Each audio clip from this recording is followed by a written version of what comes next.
Thank you very much, Washington. The entire team that's made this meeting today possible. I want to once again take the opportunity on behalf of the Africa Research and Impact Network and the partners to welcome all of you to this rather new discussion around AI and how we can actually sort of leverage AI to support us in addressing one of the biggest challenges in the world, that is climate change. As Washington has said, my name is Johannes Atela, and I lead the ARIN network. The ARIN network is a network of over 200 researchers, 30% of who are policymakers working in different government departments and policy spaces, including regional commissions, while 70% are more of researchers, mainly early career researchers, PhDs, postdocs. And our mandate, we have two fundamental mandates. Number one is that we consolidate evidence on what works and what does not work from different African contexts. And this is very important because Africa is a land of great research. There has been a lot of research investments in this continent from development partners such as IDRC, FCDO, and many others who have been putting money to basically support research that is aimed at contributing to poverty alleviation. But this research remains relatively scattered in terms of what are some of the best practices, best methodological practices, best impact opportunities that are happening in the various African contexts. So this scatteredness means that the Africa's R&D journey has not progressed as expected, simply because we lack a coordinating or a consolidating platform where evidence on some of these best practices can be brought together to inform policies and actions. We know that at the moment, the African Union is in the process of developing the new phase of the science, technology, and innovation strategy, that is the STISA, that will go until 2034. I have been part of that journey, been part of the committees discussing this intervention. And one of the biggest challenge that the African Union and the African member states are concerned about is that how can research that is being funded be made useful to the continent? How can research be impactful in terms of providing solution? We can only show progress in that case if we are able to consolidate evidence on what works and some of those best practices that have emerged in different African contexts. And that is what ARIN does as the first mandate. The second mandate, quite briefly, is that we are a leading convener of key actors in the R&D space. We try to bring stakeholders together, researchers to be able to share what they are doing, and in so doing, we are able to build a much more strategic, collaborative front for impact. We've led quite a number of strategic convenings in the climate change space. At the moment, we are leading the Africa State of Adaptation report on behalf of the Africa Group of Negotiators, and we are doing the 2025 version, which will be launched in Brazil. this year during COP30, alongside other interventions that we are involved in. So we are really happy to really have this diversity of organizations in this discussion today. Now, on to the topic of discussion. We are talking about artificial intelligence and how it can be leveraged to really support climate action. We are all aware that climate change remains a major challenge, and the latest IPCC report shows that the impacts of climate change are going to continue being worse, especially for Africa.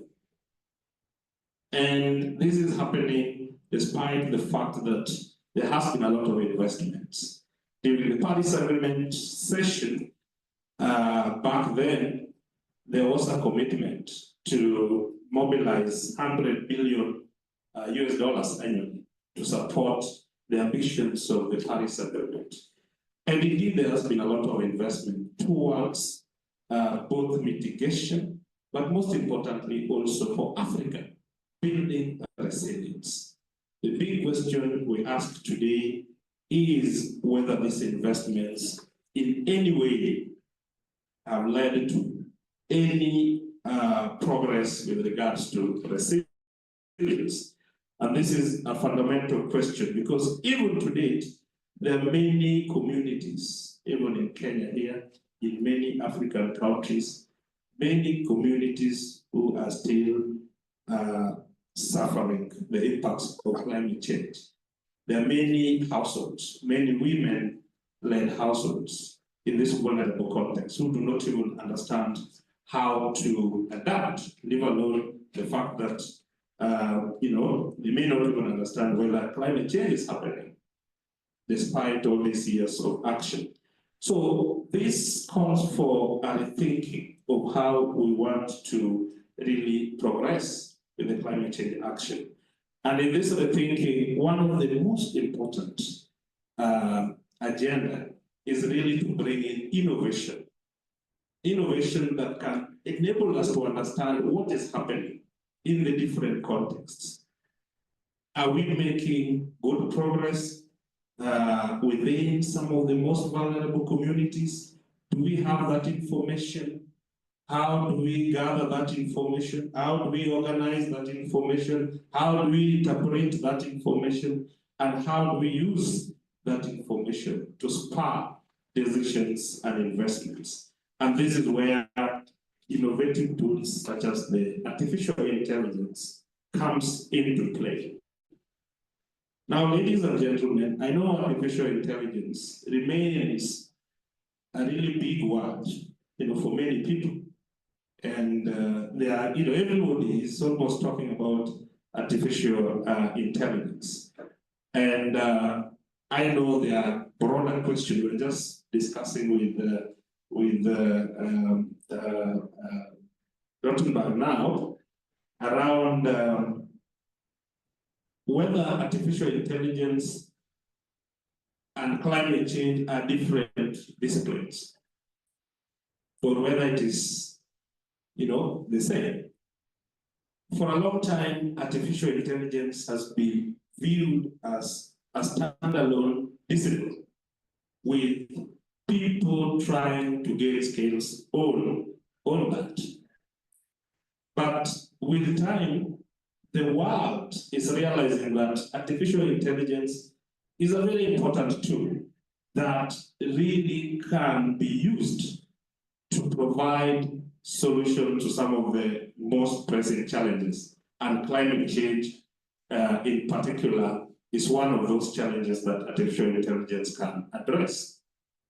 And therefore, there is an intentional move to try and link artificial intelligence to climate action. But the question is, how do we do this?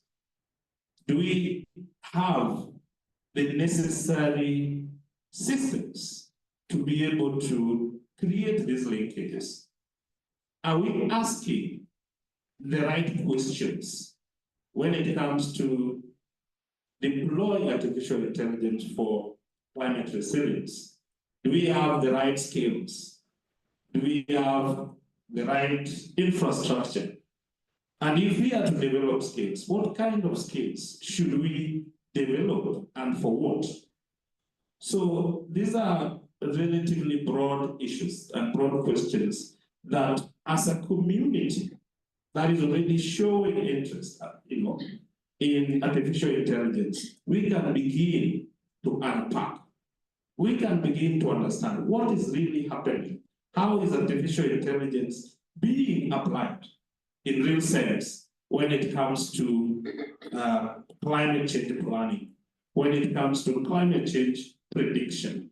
In which ways can it realistically be used? And with that understanding, what kinds of skills and systems do we need to ensure that that connection happens effectively? I really look forward to this particular meeting today, really opening up. It is not a meeting to get answers. It's not a meeting to make any decision, but it's a meeting for us to begin this conversation. Yes, there are things going on, but how can we, within that big and broad ecosystem, how can we shape a niche that is realistic, a niche that is impactful when we think about artificial intelligence and climate action? What sorts of skills should we be, and who should be involved in that kind of intervention? Who should be brought on board? And most importantly, as a community, how do we work together? How do we sustain the conversation so that we're able to leverage on each other's strengths, successes, experiences, to be able to really create a more consolidated front when it comes to applying artificial intelligence for climate action or other challenges or other issues that we are dealing with. I want to encourage you this morning that we have an opportunity to shape the discussion. Many people are talking about this. And for the first time, this conversation is going to the action arena.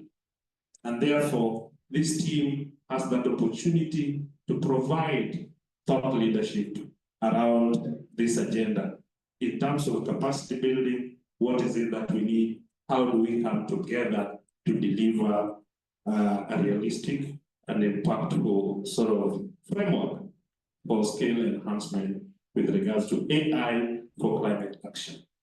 I want to stop there and say that once again, karibu sana, and we look forward to learning.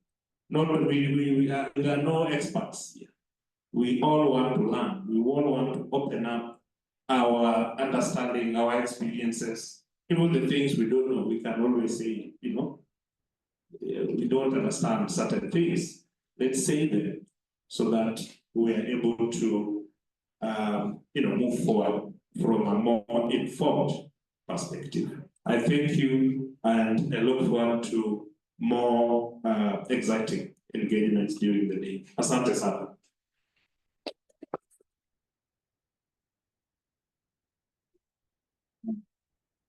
Thank you, Dr. Tell, for those insightful remarks.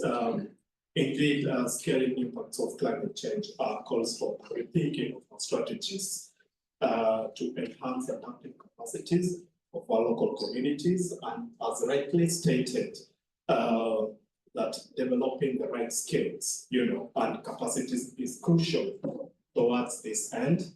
And yes, this is a learning session. So I've noticed a few of our colleagues have joined. I'd just like them to introduce themselves, please. Good morning. My name is Kelo. I'm finally year student at KU. I'm really interested in AI and intersection with climate change. That's why I came. Thank you. Sorry, Mr. Sister. Please. Good morning. Good morning. My name is Stella Kiman. I work at PwC. I'm equally also interested in how I use AI to get solutions to aid learning. Thank you.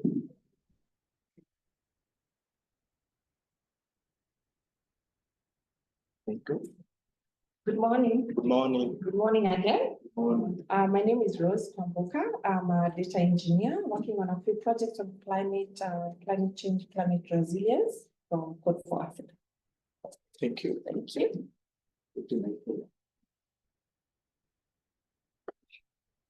Good morning, everyone. Good morning. Yeah, my name is Jacqueline Mialo from National Research Fund. And I'm here to learn what the AI, because even us as a funding agency, we are working on another program on NRF AI. So I'm looking forward to get some insights which can help us even improve on our program. Thank you so much. Thank you for coming. Good morning, everyone. Good morning. My name is John. My background is investment finance, but I have worked on interest in climate change and AI, being by one of my PhD topics as I get to learn. Thank you. Thank you for coming. Sorry. Good morning. Morning. My name is Dr. Almas Johannes Mbathis from the University of Nairobi. I'm here to present to the University of Nairobi. I teach in the Department of Computing and Informatics. And these days, every topic is interdisciplinary, touches on AI. So when we are teaching, we also have to be ahead in what we are teaching our students. And this is very key because even in our university, we are introducing AI master program, AI literacy courses as well. So that's one of our agenda for the university. So I'm here also to learn. Thank you for coming. Am I leaving anyone out? Okay, great. Thank you all. So I now welcome Lois Chanda from the IDRC to give the keynote address. Lois, please.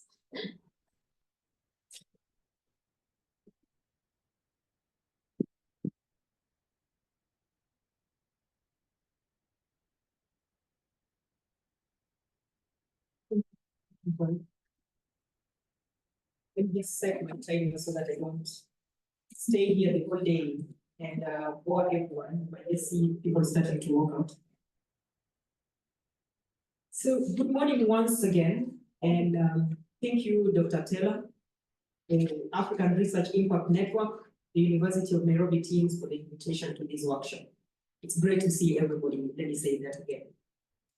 So although we are here to at this Inception workshop to talk about leveraging artificial intelligence for climate resilience solutions in Africa, that's a mouthful.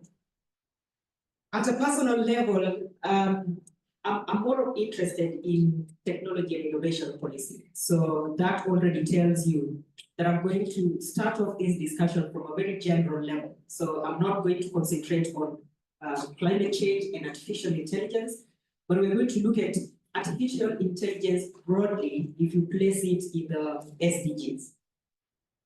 So for the purpose of this meeting, I would like us to explore AI and what it means for Africa's development generally. And what we are always being told, I had even, so for the past 2 days, we have been in other AI meetings with Wanawanjau over there. And we keep on being reminded that AI is here with us. We accept that. But the question is, what do we do with it? What do we do about it? So this is a question that's currently in the mind of many African countries. And by African countries here, I mean governments, I mean scholars, I mean the people. All of us here are interested in learning something about AI. And for this session, I would like us to concentrate on maybe about 3 questions. 1, cognizant of our development challenges, what opportunities does AI offer to us?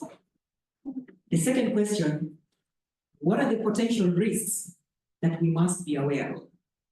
There's always two sides to the coin. There's the good and there's the bad. So what are some of these things that we need to be aware of, even as we leverage AI for good?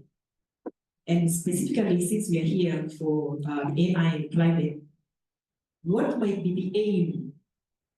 What should we aim at if we really want to leverage AI for climate resilience? What are these structures that we need to build? So I start from a broad perspective, going beyond climate change, and I want to look at our daily routines where we interact with AI.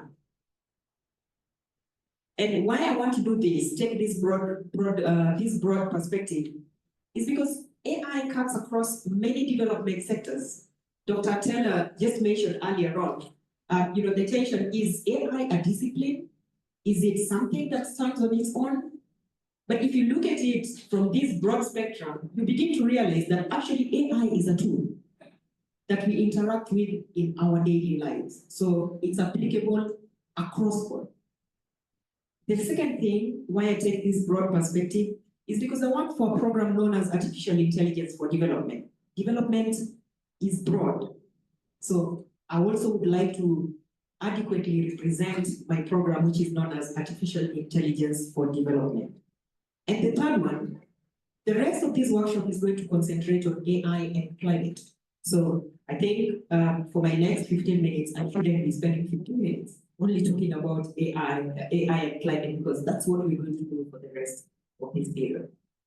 So once again, my name is Lois Ochanga, and I work at the International Development Research Center based here in Nairobi. Nairobi is our Eastern and Southern Africa regional office. We have other regional offices across the world. For those who do not know IDRC, it's a Canadian crown corporation which champions and funds research and innovation within and alongside developing regions to drive global change. We invest in high quality research in developing countries, share knowledge with researchers and policymakers for greater uptake and use, and mobilize our global alliances to build a more sustainable and inclusive world. I am a program officer and I oversee a portfolio of projects in our AI for D program which is now running across Africa and Asia. It has just been recently extended to Asia. So I want to believe that by now, everybody has experienced AI somehow. Let's take some very basic examples. When you go to your social media account, you click on one thing, maybe you're looking for dresses, you're looking for pretty dresses. And for the next few minutes, everything that comes back is party dresses. And you ask yourself, how do they know about these party dresses? Because this is based on your interest. This is AI recommending to you things based on your profile. Sometimes we receive forwarded videos, and it reminds me of Trump's video recently when we thought he was talking about Kenya. And you ask yourself, how did you know about this guy? So now we're asking ourselves, when you receive these videos, is it true? Is it fake? In Nairobi traffic jam right now, we are littered with these very beautiful paintings. They're really beautiful paintings. And you ask yourself, this is beautiful. You mean we have these artists who can produce these paintings? The work of AI, which is giving us things that are better than we could do them ourselves. For those of us who have been teachers before, and those of the academic spaces, students are coming up with these beautiful essays, and you're asking yourselves, are you sure you produced this work? It's difficult to tell. We want to encourage them to use AI for efficiency, but how do you tell this split between your own thinking process and what you have generated, right? So we begin to see that actually AI is doing things better than we could do them ourselves, right? So, and the other thing that I find really fun is nowadays you open your browser and it asks you to confirm if you're human. Machine asked me if I'm human. That's where we have come from. So other than these things that happen at our very personal level, let's bring it up now to the bigger macro level challenges that confront our continent as Africa, and which manifests in many countries, including in Kenya. And we can use the SDGs as a useful reference point and a global roadmap for development. We only have 5 years to go until 2030, and we need to move quickly. There's still lots of gaps. For example, we face high incidences of poverty, diseases, unemployment, unequal access to education, food insecurity, healthcare gaps, infrastructural challenges, among others, and climate change compounds all of this. So how do we catalyze? How do we move faster? We look for new opportunities where we can take advantage of. AI is one of these. So let's take a look at some of the areas where AI is already being applied, and even within Africa, we are already exploring those areas. Let's start with agriculture and food security, and I'm happy that Nicholas has joined us here, who has been leading a project on AI and agriculture. And among some of the projects that Nicholas was leading, those who are trying to develop solutions to promote smart agriculture through the development of wireless sensor network, monitor soil, weather conditions, and water availability so that you avoid many losses. There have also been other projects in the same portfolio that are looking at, they're developing machine learning models for early detection and management of crop diseases. And these are spread across a number of crops. There are beans, potatoes, tomatoes, I saw the other day, bananas. So they're quite spread. So it means identifying these diseases early enough so that they can be managed. And this doesn't just end at the farm level, at the farmer's level, but there are projects that have been exploring how do you apply AI to manage supply chains right from production to marketing. And at the same time, now that we have less and less of agricultural extension workers, people are using AI to give that information to farmers. So that's in agriculture and food security. Health is another critical space where AI is increasingly being employed. One of these is AI-driven diagnostics and telemedicine to enhance healthcare access. Now you can imagine in our remote areas, this would be useful for them. There's machine learning that's being developed to identify disease outbreak prediction. We have a lot of disease outbreaks in Africa. And I should say that during the COVID-19 pandemic, there was lots of projects that we funded that applied AI in many ways. For example, instead of going to the hospital for triaging, it was very easy to do it from your phone. So those are some of the projects that were being developed at that time. At the same time, they were producing information to help policymakers design health policy response. You remember those policy response like social distancing. How do you come up with those policy responses? And the last example in health, there are many. I think health is one place that really has a lot of AI projects going on. So there's AI-powered chatbots that have become really common in healthcare management. And a notable example of this is the Jacaranda Health innovation that helps mothers and babies track their health status, enabling quick intervention and eventually to reduce maternal and child complications. Let's come to education. Education is dear to me because my first degree is in education, BA. So in the education sector, one thing that teachers and educators generally would like to achieve is this personal interaction with the learners. And that becomes really difficult. If you have a classroom of 60 people, how do you do that? But AI is helping in this personalized education, such that through digital platforms, the lessons are customed according to a learner's own progress. So personalized learning is an important area where AI is being applied. The other one is AI improving, enabling access and improving inclusive education. And most of the time, I think when we talk about inclusive education, we're looking mostly at disability. One of the projects that's currently being, that was being developed at Maseno University was to enable communication between teachers and students who have hearing impairment. So this uses Kenya's sign language. It's about speech to sign. So the student can sign, and so the teacher talks and the students can follow that through signing. So these are new areas that AI is beginning to unlock. The other thing is we learn in English. That's our language of instruction. But through the development of natural language processing, particularly in African languages, there are many centers that are beginning to explore that so that learners can learn in their own languages. Let's come down to governance and economic growth. So AI-powered data analytics are informing policy making and resource allocation.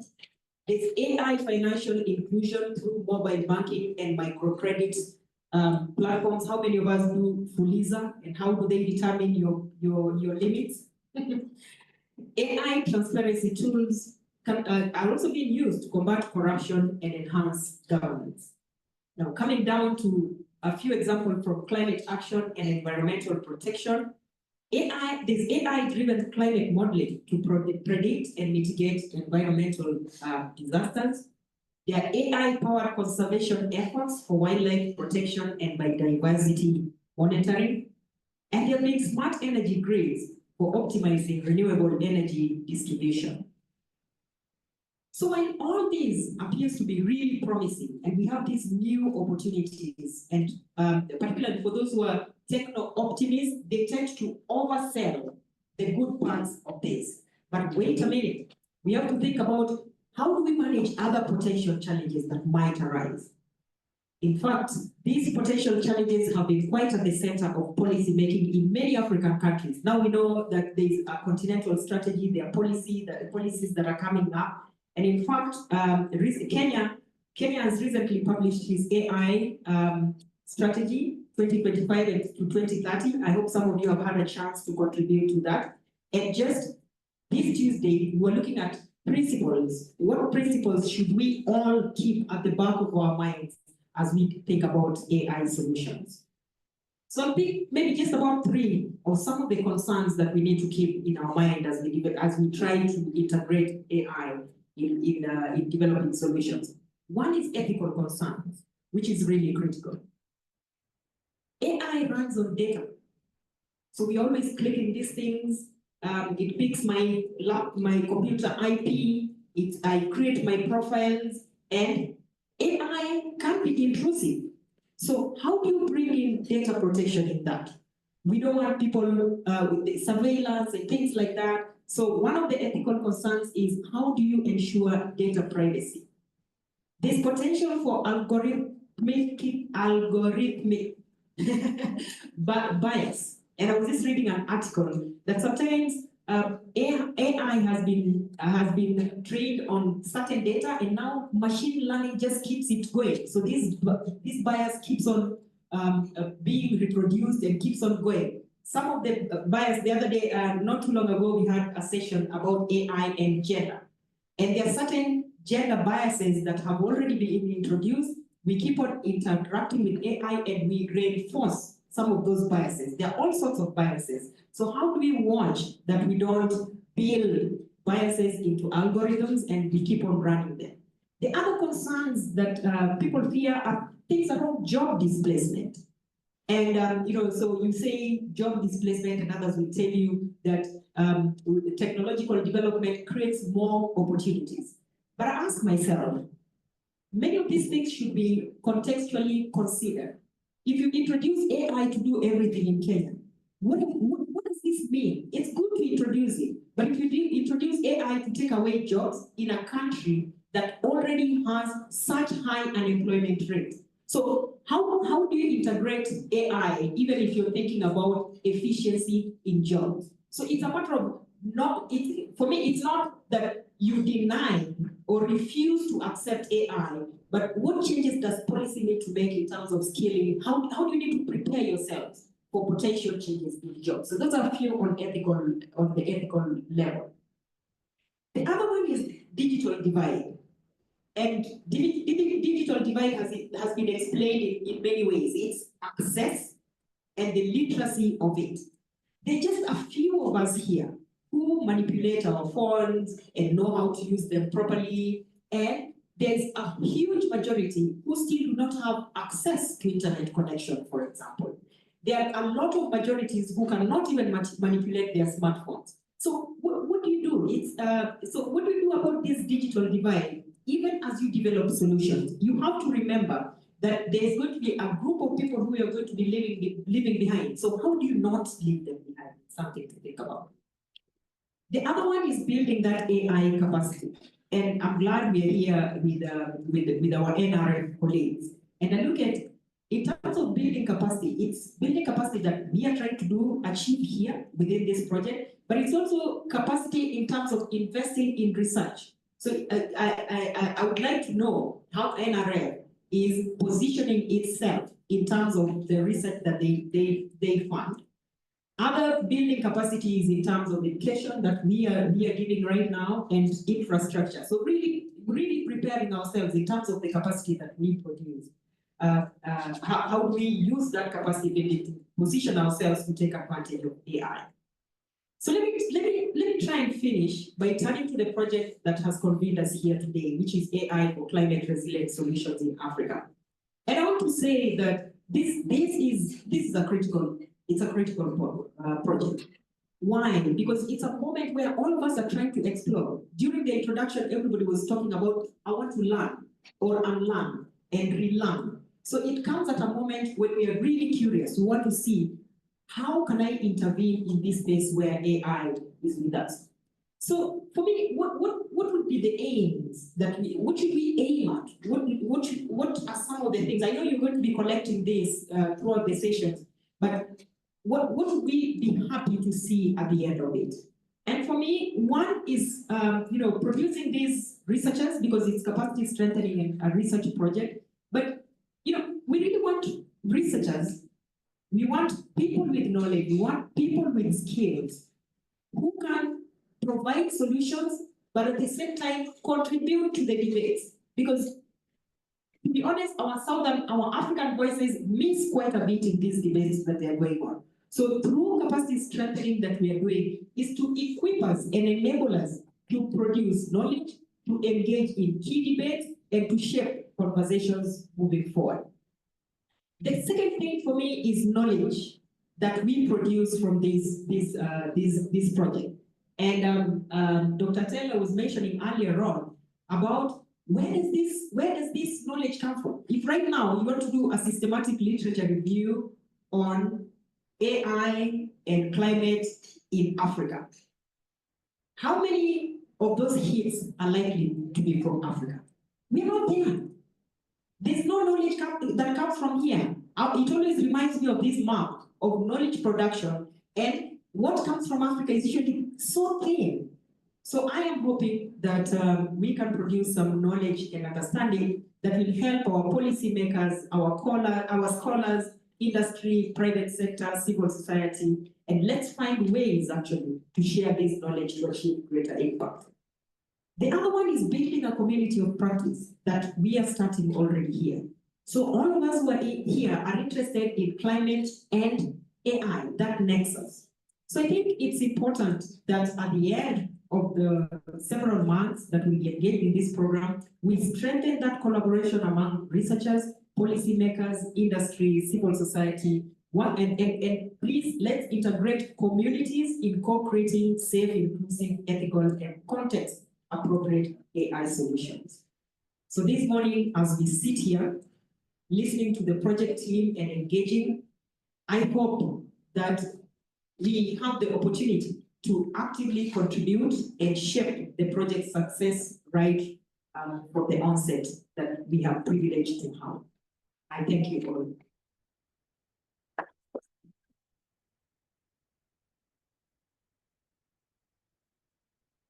Thanks. Your address, it clearly demonstrates that IDRC is emerging as a leader and a partner, in driving climate resilience solutions through AI. And a question that I've just picked from your address, and I was just asking myself, can AI enhance existing, and new adaptation actions towards SDG goals? If yes, how can this be done effectively while mitigating the foreseen and also unforeseen loopholes? So at this point, I would like to welcome the next speaker, Dr. Humphrey Agebi. Dr. Humphrey is the research associate at African Research and Impact Network. He will give an overview of the study, the vision, objectives, scope, and the anticipated outcomes. Dr. Agebi, welcome.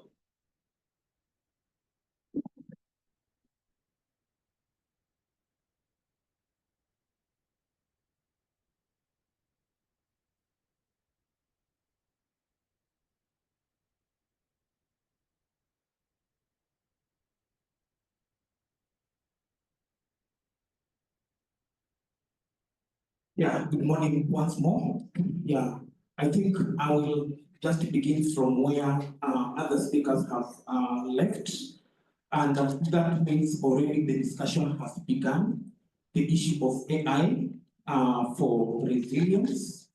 And of course, when you look at the UNEP adaptation gap report that was released in 2023, it highlighted that there are two key barriers to addressing the issue of resilience. The first one was weak information systems. And of course, there was the issue of financing. And of course, these are some of the things that also we want to look at. How are we also going to address within this particular project?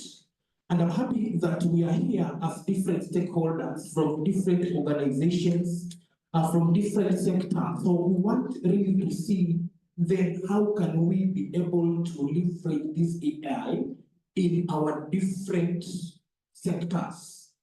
So that because when we look at climate change, of course, it is impacting different sectors. And this is affecting, of course, livelihoods, and it is affecting the well-being of the communities. Yeah. So, as already we have been told, our funder is the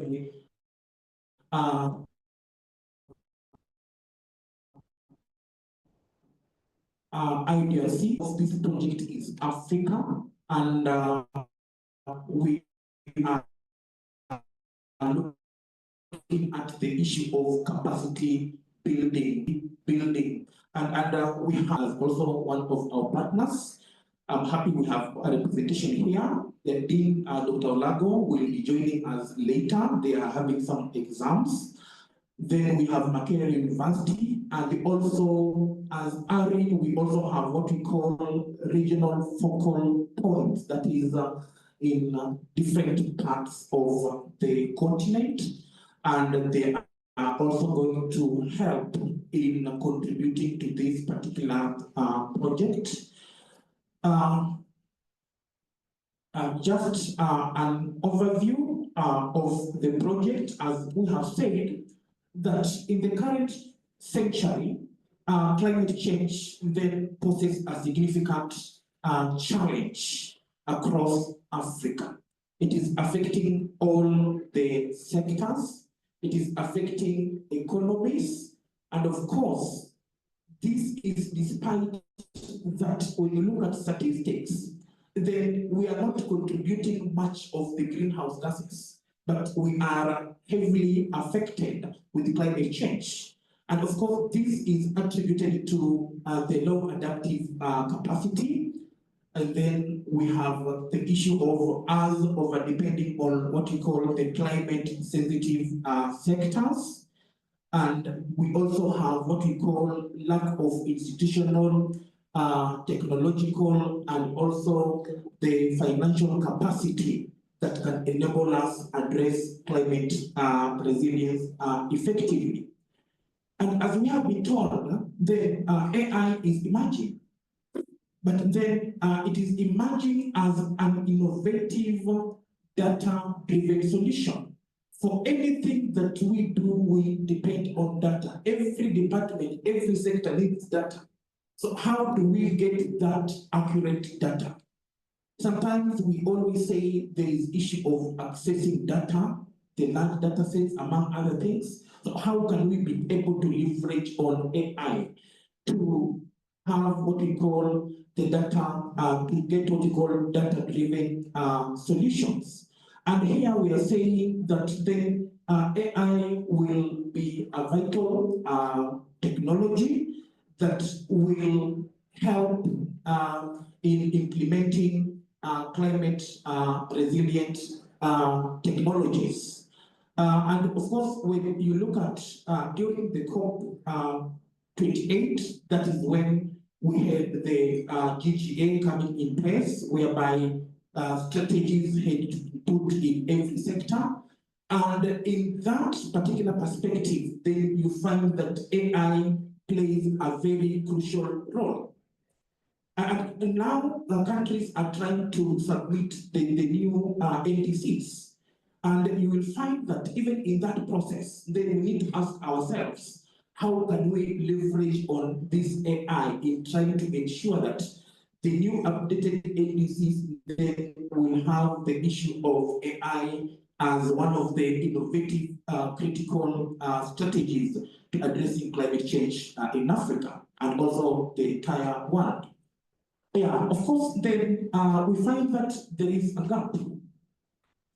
And this is one of the gaps that this project is going to address.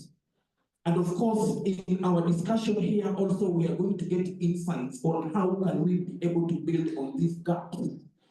How can we be able to use this project to try to leverage, to reduce that particular gap? Of course, we have said that we have limited training opportunities. They may be there, but then are they effective? Are they action-oriented? Are they tailored towards the issue of practicality in addressing climate change? Then there is the issue of the gender disparities. And you find that there was a study that was done by CPIT. I've read a lot of information by what Dr. Isaac has been doing. In the study that they were doing, they found that when you look at Africa, then the workforce, the people that then are using AI and related issues, 71% are men and 29% are women. And when you look at also the issue of also at the university level, when you look at the STEM courses where AI is one of the courses, then you find there is also gender disparity. Most of these courses are being taken up by men and not women. And one of the things we shall ensure, even as we implement the project, as we shall onboard the fellows, that we shall build their capacities, we shall consider the issue of gender so that we can also contribute to strengthening also their capacity and also looking at how can we also be able to make them also maybe to change their attitude towards the AI-related courses. There is limited investment in AI research. Of course, we shall be able to look at that, but then within here, we shall be able to see what are some of the opportunities that we can leverage on to reduce that gap. And then there is also the issue of the AI skills are not institutionalized, and that is also what we are intending to do. That then we were told the University of Nairobi already have a master's program in AI. Do we go for just AI courses? Or do we look at the issue of integrating some of the AI maybe units within the existing curricula? Those are some of the issues we shall be discussing. And then, of course, when it comes to decision making and policy, it is very critical. How do we integrate AI? And that is why we shall be looking at one of our speakers, Mr. Rajab, will try to address that. Are we using AI in terms of policy making in Kenya, among other things? Our bigger aim here is we want to build what we call a cadre of AI skills in academia and policy spaces. Of course, we want to do this by strengthening and also institutionalizing what we call action-oriented capacity, of course, among early career researchers, in addition to the policymakers. And we have three objectives. One, to strengthen the capacity. And then how do we foster its realization of these skills? And third one, we also want to cultivate a cohort of AI specialists or champions who will be efficient in applying, of course, these skills in addressing climate change. And of course, the bigger goal, as Lois has said, the issue of how do we establish a community of practice that will continue with these discussions, that will continue with these particular engagements. Of course, this is just a highlight of the project activities. Of course, we have 4 phases of how this project is divided into. Just the next slide. So when you look at it, we have the first phase, that is the one we are undertaking now, the situational analysis. Of course, this one also had a number of activities.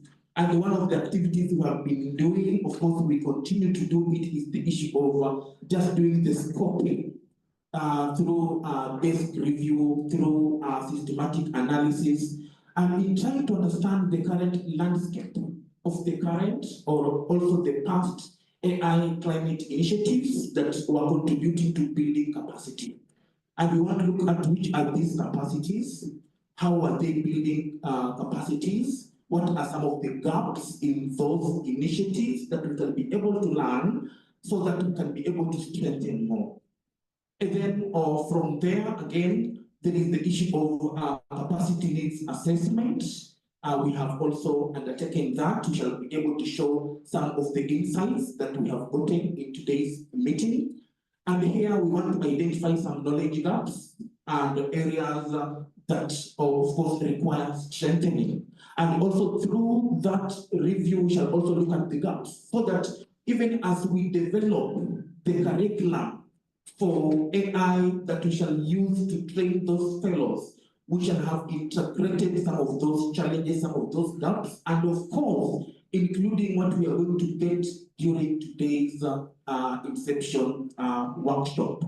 And of course, we used the targeted survey where we targeted the RM fellows that already we have within our database that are distributed across Africa. We also undertook what we call rapid online survey that we also rolled out to a number of institutions in Africa.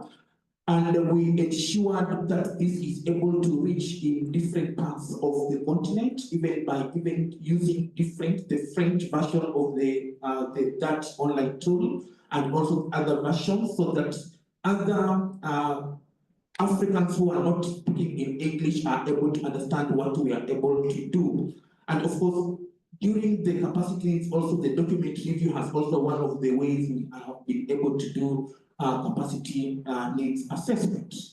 We have also already undertaken the sensitization webinar that brought different stakeholders together, and we were able to introduce the project to the wider audience, and also just to enhance our understanding of the role of AI in building climate resilience. And here, this is where we are now, the Inception workshop. Of course, we want to present some of the initial findings. We want also to do the validation of the findings and also get more insights into how can we be able to strengthen more the project as we move forward. The next phase is the phase of training and mentorship. That is the second phase. That phase we have, of course, we are going to launch the fellowship. And in the launching, we are going to advertise to call for fellows And we are targeting the researchers, that is the master students, the PhD students, the postdoc students, that will cover around 70% of the fellows. And we shall also incorporate the fellows that is coming from the policy space. So 30% of those fellows will be coming from the policy space, so that we are able to have a wider overview of both the research and also the policy. And then the course development, this one is already ongoing, but we continue to get more insights into that.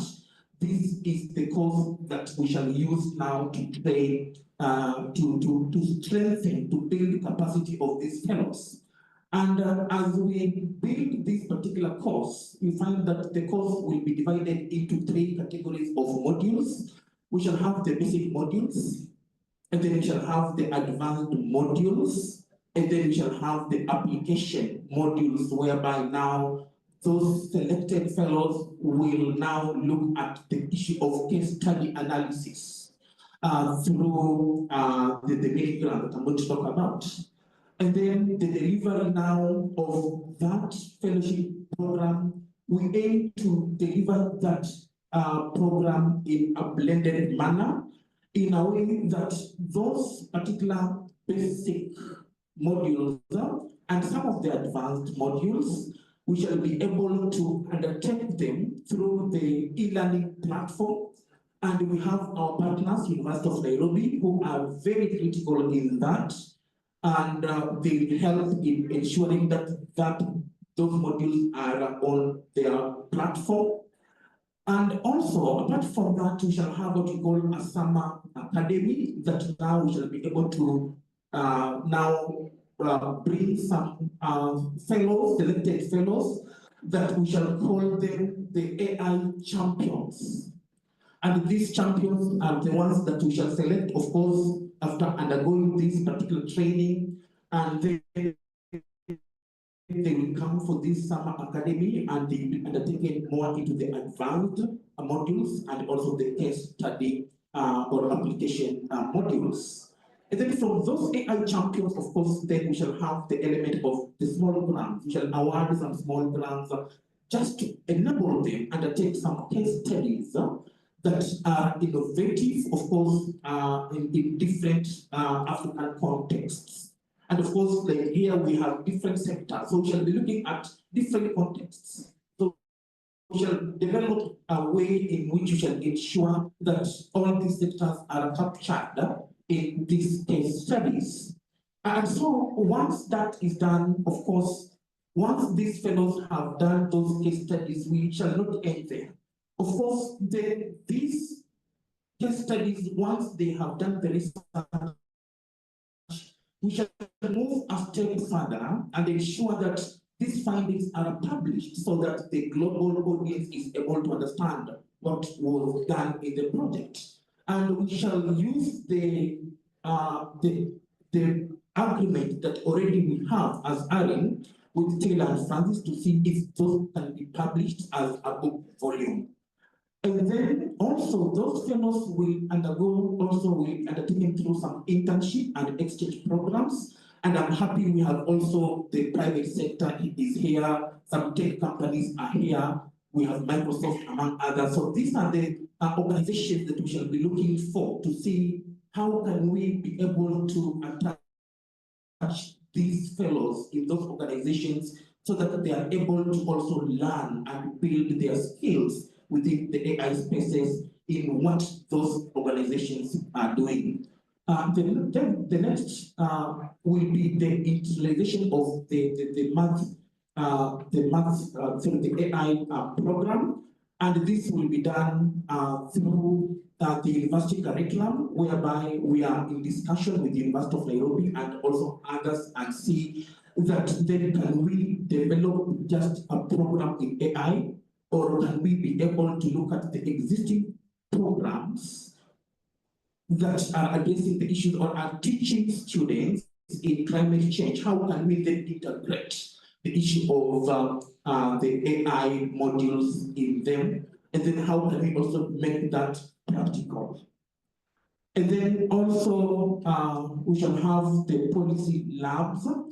Policy labs is where we shall be able to gather different stakeholders, of course, and see how can we be able to enhance further the AI, how can we be able to apply that within the policy specs? As I said, the issue of indices, how can we be able to integrate that?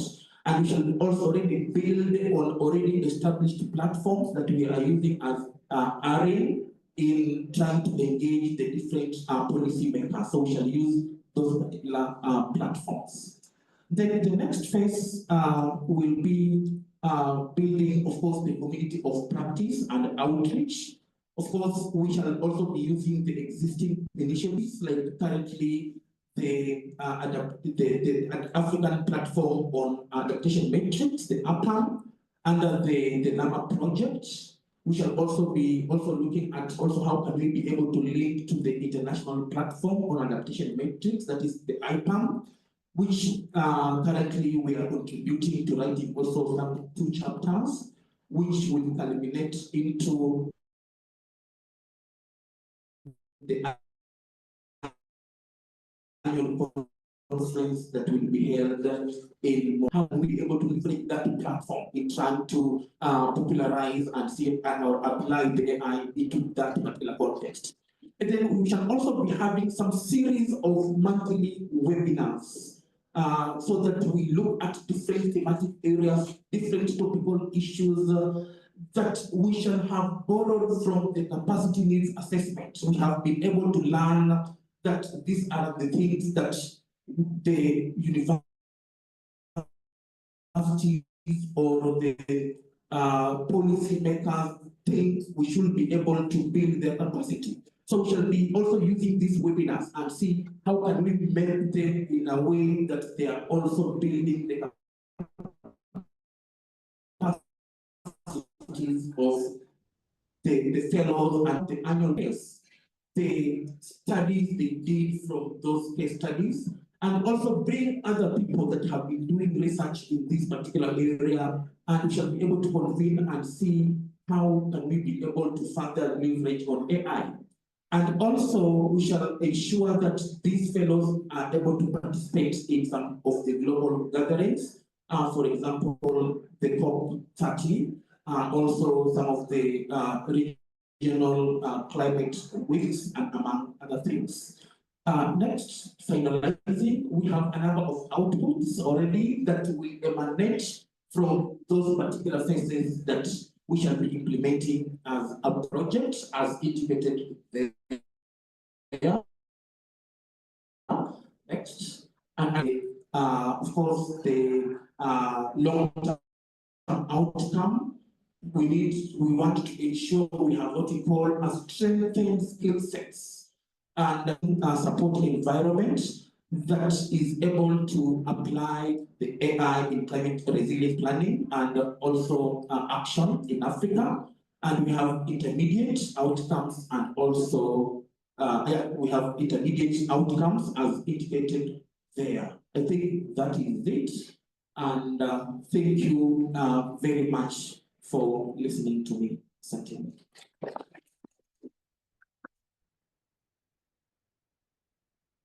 Thank you, Dr. Gary, for that insightful presentation.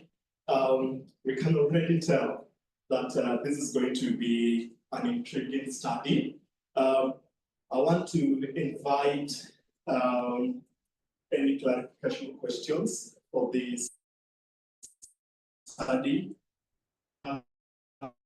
Our questions, we could brainstorm around how can we ensure the newly updated indices effectively incorporate AI as a strategic tool to help African countries achieve their ambitions in their priority sectors. So that is just a question that I hope Dr. Gaby and the team will be able to unpack today. Any clarification questions, please? I'll take 2. We are trying to just time. Yeah.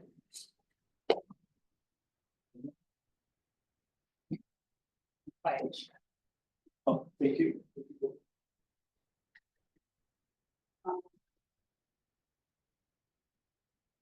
I guess my question is, now there are many educational institutions doing the same thing. So how will this be different?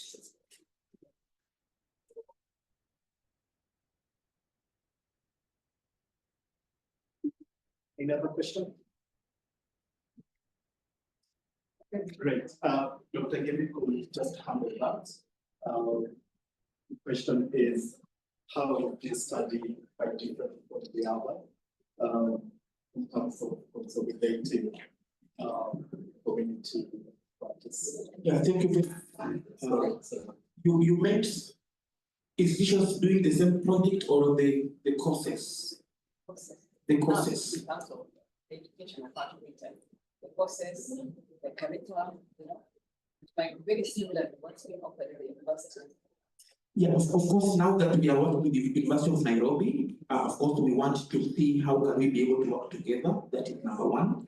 So we want really to see, yes, universities are offering these particular programs. So we want to see how are they, what could be some of the gaps or challenges. Of course, some of those things we have been able to get through the capacity needs assessment.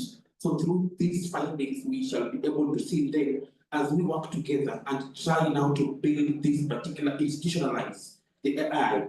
Then we shall be able to even leverage on the gaps that we have already established that other universities that are offering these programs. We shall be able to build on those gaps and be able to enhance this one. And that's why you are able to see the issue. We are bringing in the issue. We are calling it action-oriented capacity building. So do we just make it theoretical? Do we make it theoretical and also have some application? How can we bring in partnership so that whatever universities don't have from other organizations and make these particular graduates able to have these skills even from these institutions? So the issue of partnerships and engagements will be very critical in this. It's something that will be continuous. This will be continuous, yes, it will be continuous. Just a project over. No, once the project is over, there is the element of sustainability. How now do we ensure whatever we have built as outcomes, as outputs of the projects, continue throughout? Yes. Thank you. Thank you. Thank you very much. Let me use this opportunity to thank Irene and the University of Nairobi for a very wonderful project. My name is Professor Nicholas Ozo. I'm the Executive Director of the African Technology Policy Studies Network, ATPS. ATPS has been leading the AI for agriculture and food systems innovative network and research for the last 3 years. And we have made great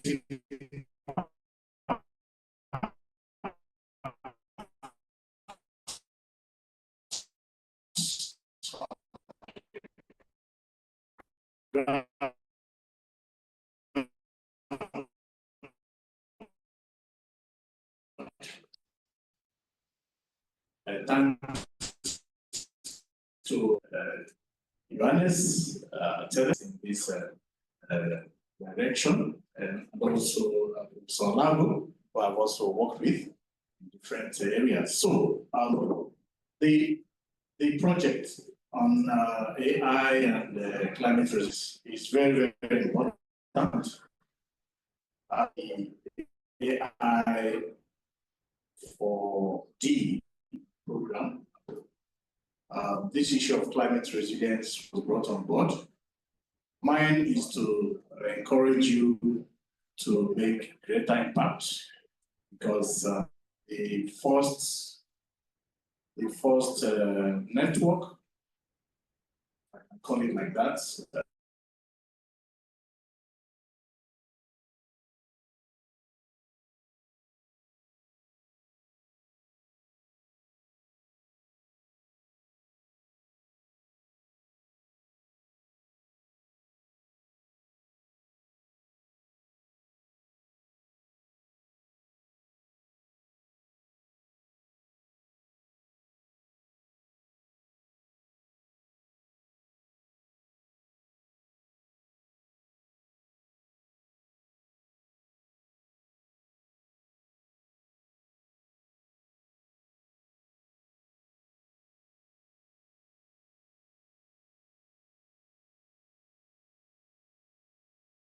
At what level are they operating?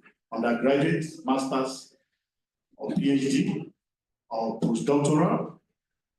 And if you are talking about working with an university like University of Nairobi, do they have existing curriculum which you are sure has covered the aspect of AI? Or is your project going to initiate curriculum development in the area of AI and climate change? Because these are two separate things. If you are going to develop new programs, curricula around this area, then how do you intend to market it to the prospective universities?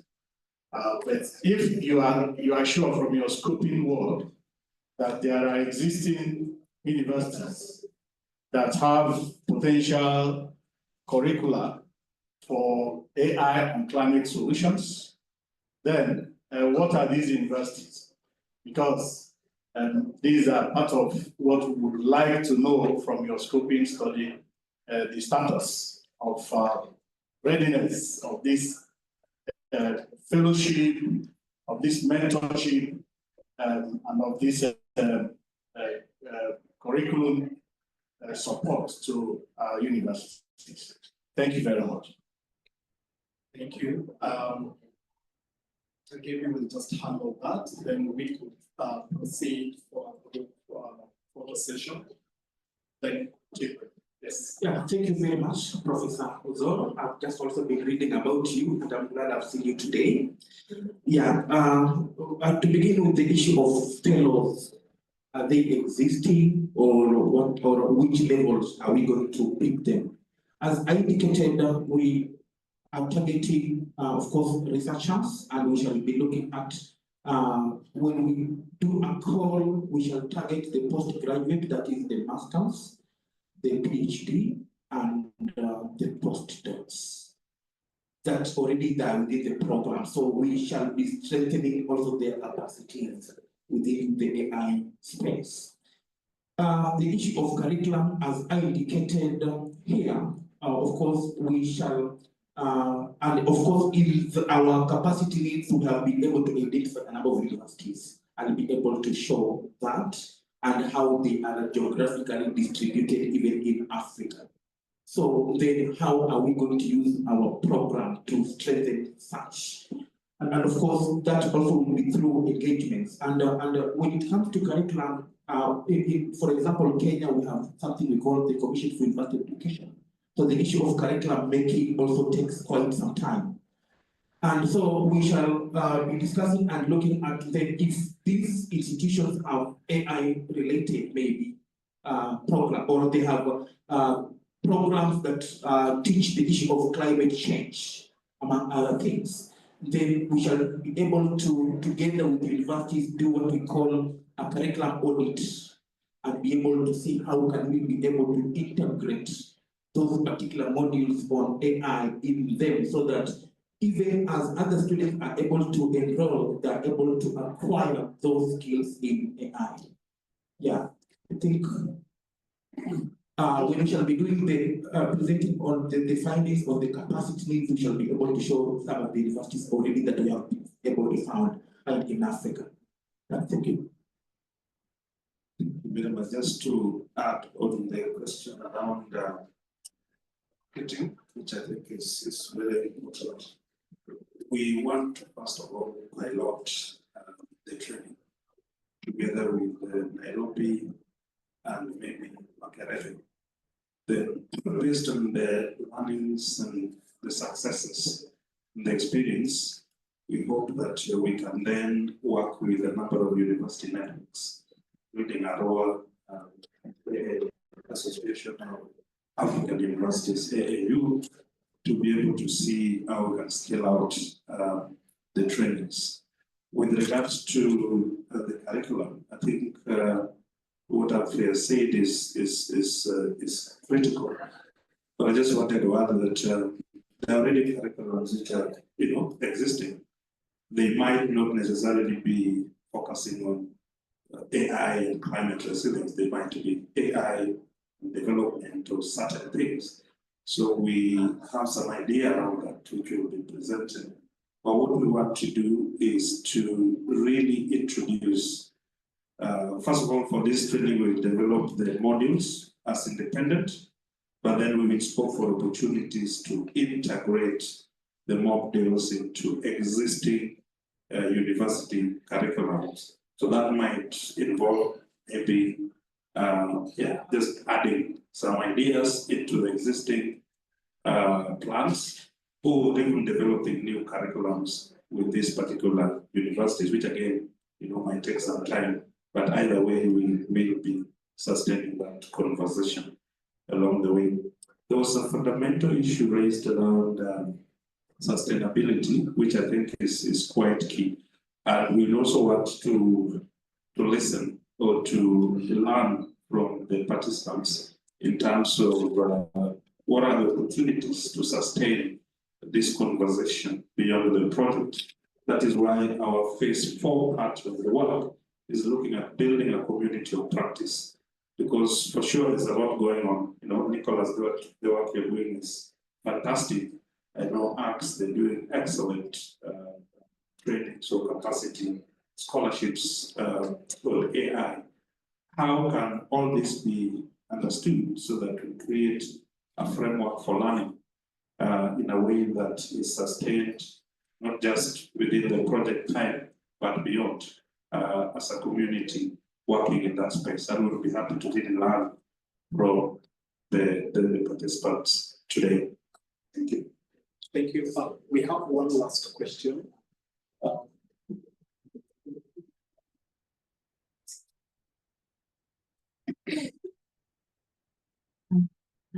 This was today. My question, I think it has been partly answered by Jean here, but also I was talking on the aspect of disciplinary approach when you are forming now the project team, because I understand sometimes we can have very good research outputs, but now to let them out there, it becomes an issue. And this one is from experience. We were having our festival, and our chief guest then was the head of public service, and he said most of these policymakers are politicians. They don't understand this and they don't understand it. So when we go to present or already disseminate our results, it becomes so hard because we are using the technologies and the ability words.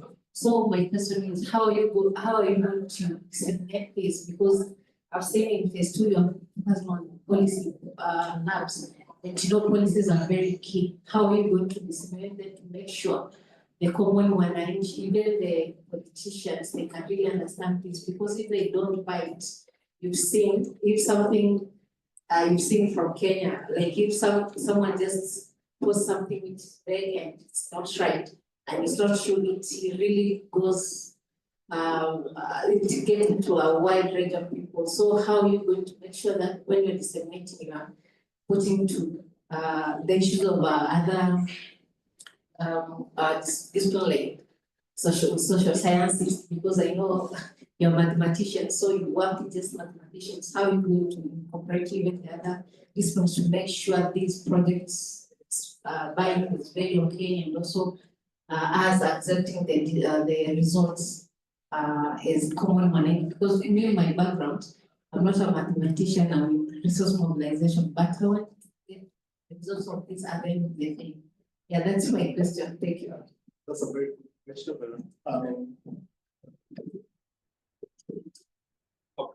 Please.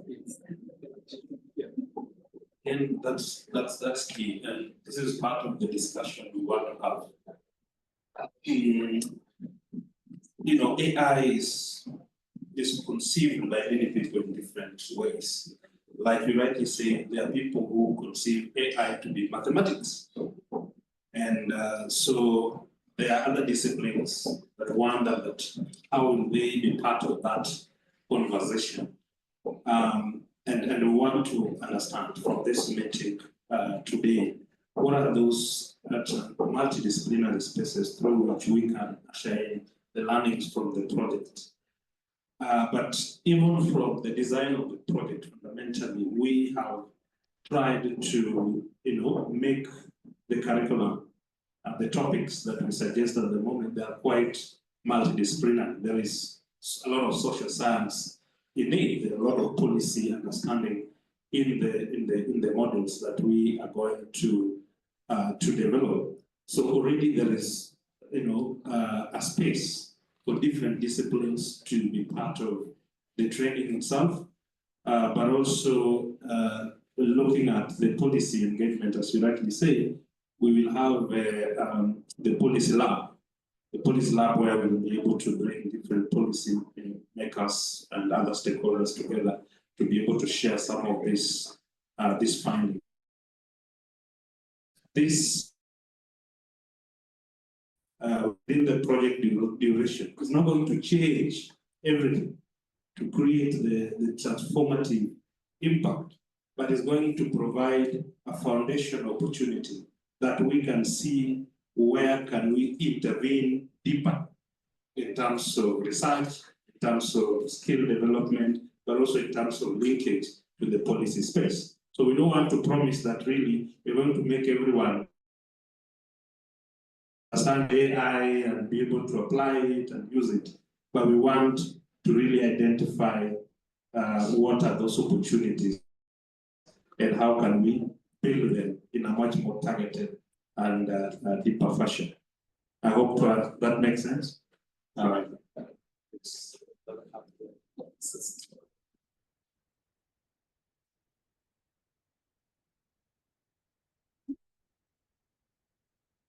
Thank you. I had a question regarding the research.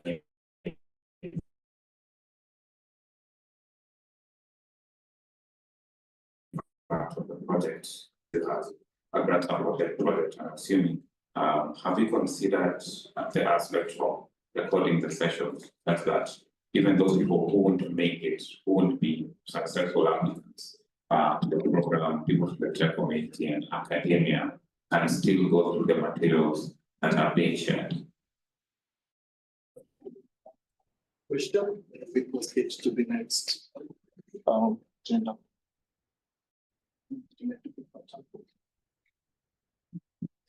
Thank you for that, Alfred. I think that will be considered even today's session we are doing the recording. So even the materials we shall be able to develop will go beyond even the implementing organizations and ensure they reach the wider audience. Yeah, we shall cut out for that moving forward. Thank you. Thank you. Ladies and gentlemen, that was a very exciting and insightful first part of the Inception workshop. We are behind 1 hour. Right now, I would urge us to move to the venue where we will take our group photo, right? We exactly are that. Then after that, we will tea served on this other side. At most, let's take 30 minutes for the whole session. Yeah. Thank you. Alex, if you could just guide us, and also if we could.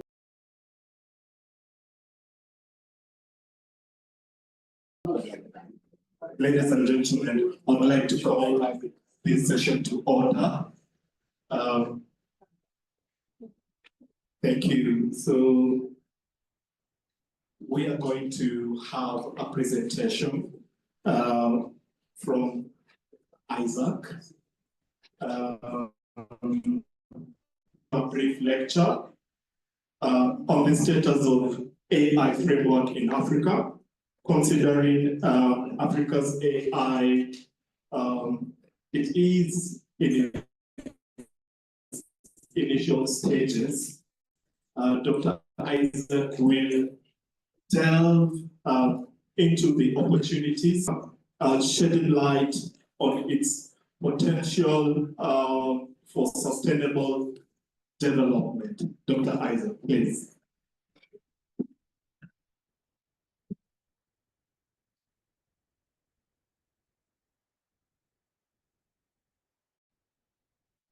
Morning, everyone. Still on me.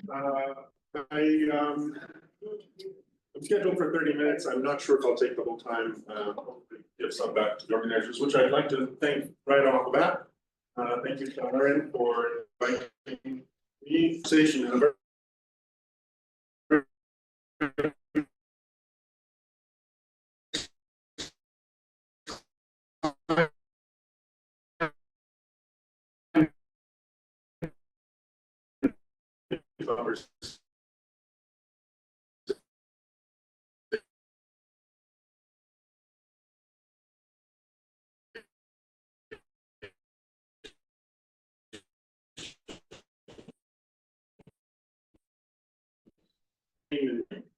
And how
issue. You probably won't have a job either in the next few years because AI can do a better job of diagnosing disease on radiology.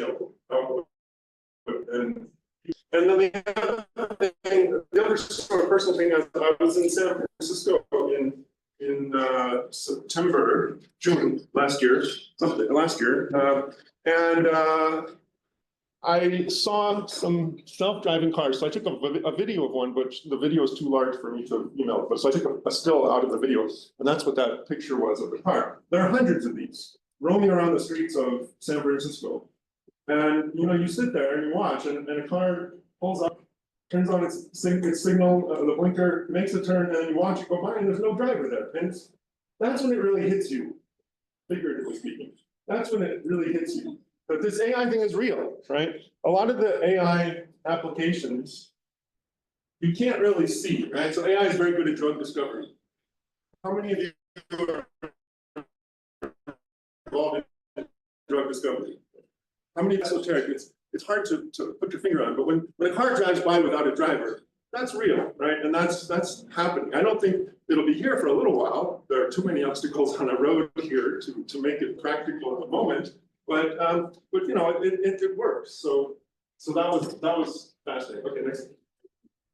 So these are the guiding questions that I focus on. So at ICRAFT, I try to, because I'm a scientist and a lawyer, I try to integrate AI into the work of scientists, right? So at ICRAFT, we have we have 800 scientists across the world who are developing massive data sets.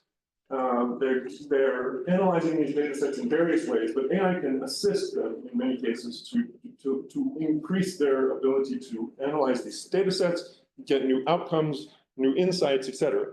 But something I'm doing at the same time is looking at the state of AI development. And this is sort of a continuation of the work I did at CIPIC, and which is continuing, which I'll talk a little bit about at the end as well. Okay, well, this is a slide presentation I threw together with two different presentations. So it's a little bit, sorry if it's a little bit disjointed, but anyway, the good news about AI development in Africa is that there's a lot of it. And it's not really talked about enough, I think, or in depth. And if, you know, I was in San Francisco, as I said, and nobody ever mentioned the word Africa ever when I was there, right? So when I bring it up, they're like, oh, is there any AI in Africa? And yeah, I'm sure you're familiar with that. But these are just some of the research centers that I was able to identify. Either I worked with them or I learned about them online. Of course, CIPIT at the bottom, and Lawyers Hub is going big into AI for the law profession. But there are a bunch of others. So this is great news. And then I'm interested, of course, in research. And how does AI assist research in an African context or any context, really? And so there's several aspects of research. There's management of research, and then there's actually doing the research. And that is, AI can assist at various different levels throughout that. So I've just identified a few of them. And then I decided, okay, let's pick out a few AI applications that are being developed and are specific to climate change. So here are a couple. I don't know either one of them. I just found them online, and I don't know how well they're doing. There are literally dozens or hundreds of these. So there's nothing particularly special about these other than they are in the climate space. Next.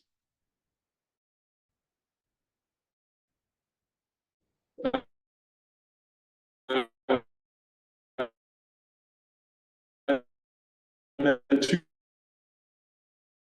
more.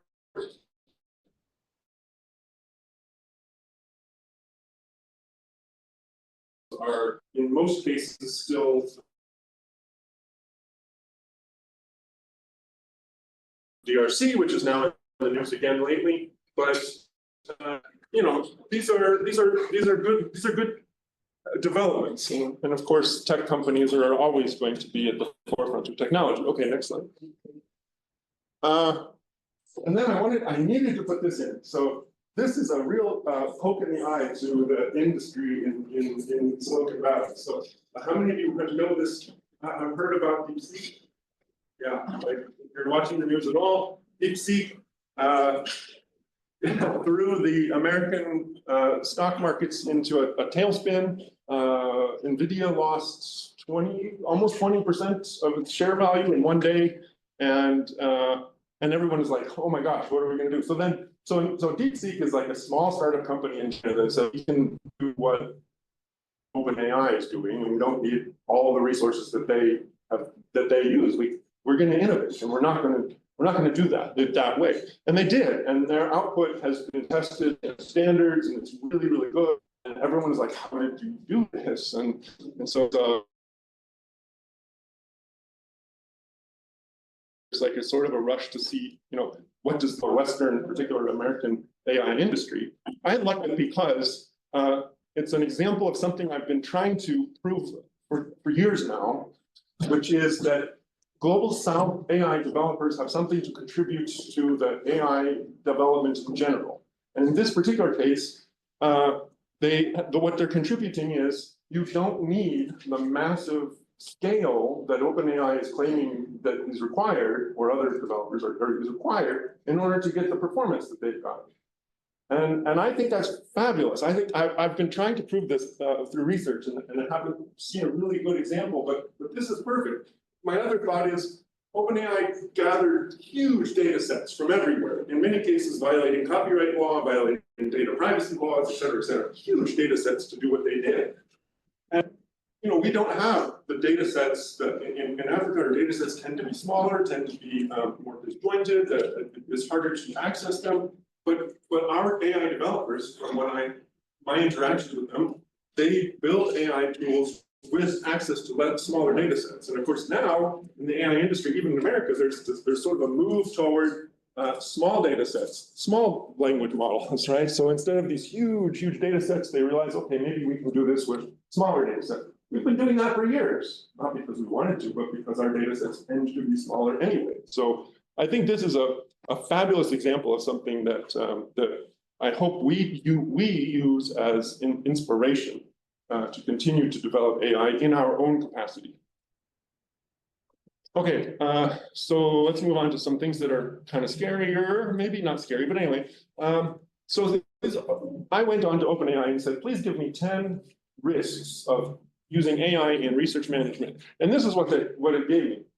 This is actually a good list. I don't know that I could have made a better list, actually, if I had done it myself. So, you can read it if you like, I don't know. It's the kind of things that I think about all the time in research management anyway, and OpenAI picked it all out, right? So it knows this just through its own data sets. Okay, next. Go ahead. Yeah, so now I want to shift a little bit to a different risk though, which is not research management, but in collaboration. So we're always told you need to collaborate, right? And break down silos, break down barriers, work together, et cetera, et cetera. And I don't disagree with that in most cases, but I do think it's not as clear cut as that. It's not, silos are bad, collaboration is good, we only have one, we cannot have the other. So, and I sort of want to make that case to you over the next few minutes. So this is what collaboration can do. It can consolidate different stakeholders, it can bring people together, it can come up with solutions that are diverse in nature and bring and build on the experiences of all of the different people who are collaborating. It can do that. And that's usually the plan. Go ahead.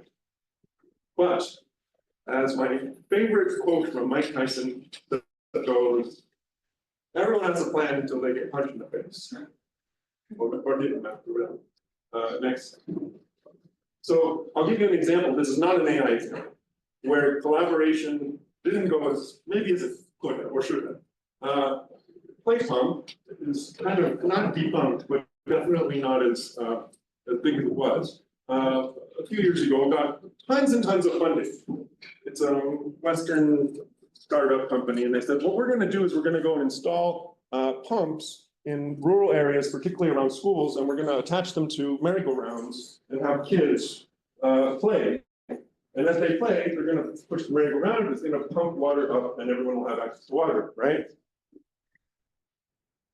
On the face of it, you're like, oh, okay. But then if they had bothered to talk to anybody, which I'm pretty sure they didn't, and ask them what the ethical issues are of putting kids to work in order to have access to water, I think that maybe they would have realized that there's some real ethical problems with this, right? And ultimately it doesn't work. And ultimately because basically like all the people force the kids to go out and play in this one particular way, which the kids didn't want to necessarily do, but they were forced to because they needed water, right? So they're basically, anyway, I mean, I think if they had thought this through and done more research and done more actual collaboration, they would have realized that. And I think another example of this is ChatGPT, although there's no evidence whatsoever that they tried to say that they were building this with collaborative, ethos. But certainly, and it is not a collaborative effort. It is not one that takes data from Africa seriously in any way, as far as I can. So the big risk, and I was mentioned four, which I really love. I really agree with those risks that she pointed out, and I wanted to add a fifth. And this is where I'm going to build on the statement that collaboration is not necessarily always the right answer, or it should be done in a very careful way. And that is what I consider to be one of the greatest risks of AI, which is homogenization of everything, basically, of creativity, of output, et cetera. So I asked the ChatGPT, what are the risks of homogenization of AI? And it gave me this list of 10, and it's pretty good, actually. Like, I probably couldn't have done a better job myself, again. But, you know, it's the devil's in the details, right? So, like, what do each of these mean? Is homogenization something we should be worried about? And I'll try and convince you that over the next few minutes. So go ahead. I think I'll skip this next. So I've got 4 pieces of food for thought that are supportive of what my argument. So go ahead. The first one is the reality, is that well, what was OpenAI's response to DeepSeek? What was their response? This is so ironic. They're the ones, but they are attacked. Are they the ones who attacked it? And they said what? They said, you guys violated our copyright. or something like that. They're basically saying, you guys violated copyright to build your data set, which is hugely ironic, because what did OpenAI do? Left, right, and center to get their ChatGPT. They violated copyrights everywhere. And so it's really funny for them to do that. But basically, like, my point of this is, yes, can you just develop a great policy or strategy for AI? Everybody under the sun is developing policies for AI, even at ICRAF, we're developing a policy. There are lots and lots of policies. There are global policies. There's UNESCO principles, et cetera, et cetera. Do you think OpenAI gives a darn about any of those? Of course not. They're too busy building the next thing, and at a huge pace, at a very rapid pace. They don't have time to go and investigate the rules, the laws, the ethics, the playing the space, basically, in every country around the world, let alone America, where they're based, right? So this stuff is being developed whether we have policies or not, and without much concern for what those policies say. It was a great New York Times article that talked about how ChatGPT was developed, and I'm singling out ChatGPT only because everyone knows it real well, but they're not alone. I'm like, everyone else does this too. And so it was very clear that they had used non-legal means to collect the data, which was to say, violation of data privacy and copyright, et cetera. And that was documented. So whether we do these discussions or not, that technology is going to evolve. That does not mean don't. Certainly we should, and I love that we do, but we should keep in mind that those policies may or may not actually have an impact in the actual development at the private sector level. And we need to find ways to make sure that they do. Next slide. Secondly is that AI, at the moment at least, is extrapolative, it is not creative. And I'll give the example of Beethoven. So Beethoven, you know, is a European composer, long dead, wrote 9 symphonies, right? And then died. And a lot of composers, actually, classical composers, wrote 9 symphonies and died after their 9th symphony. So pro tip, if you want to live forever, write 8 symphonies. Stop. But anyway, he wrote snippets of a 10th symphony, like 200 bars or something like that. And so a bunch of people got together and said, hey, what would it be like if we put these bars into the computer and had AI generate the 10th symphony? So they did, they vetted it and all that, and then they performed it. And this was a few years ago. And so you can go online, you can listen to it, and I did, and I thought, yeah, it sounds like Beethoven. Great. But I think the point is, would Beethoven's 10th symphony have sounded like Beethoven, or would it not? Was the point of his genius was that every new thing was not what you were expecting. That's the point of creativity in the first place, right?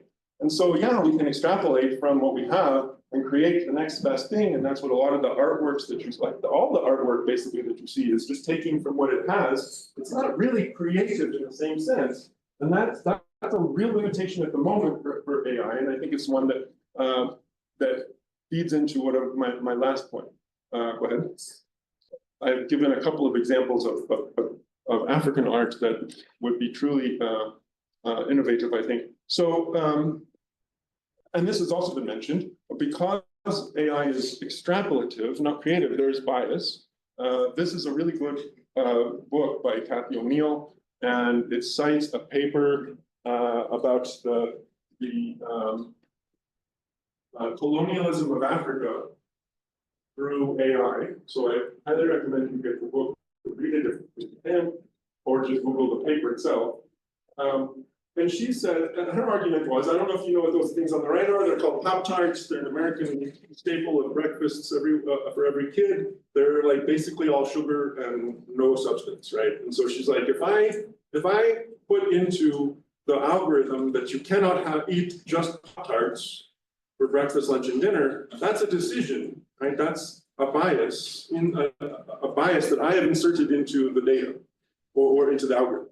And so that is being done, whether we accept it or not.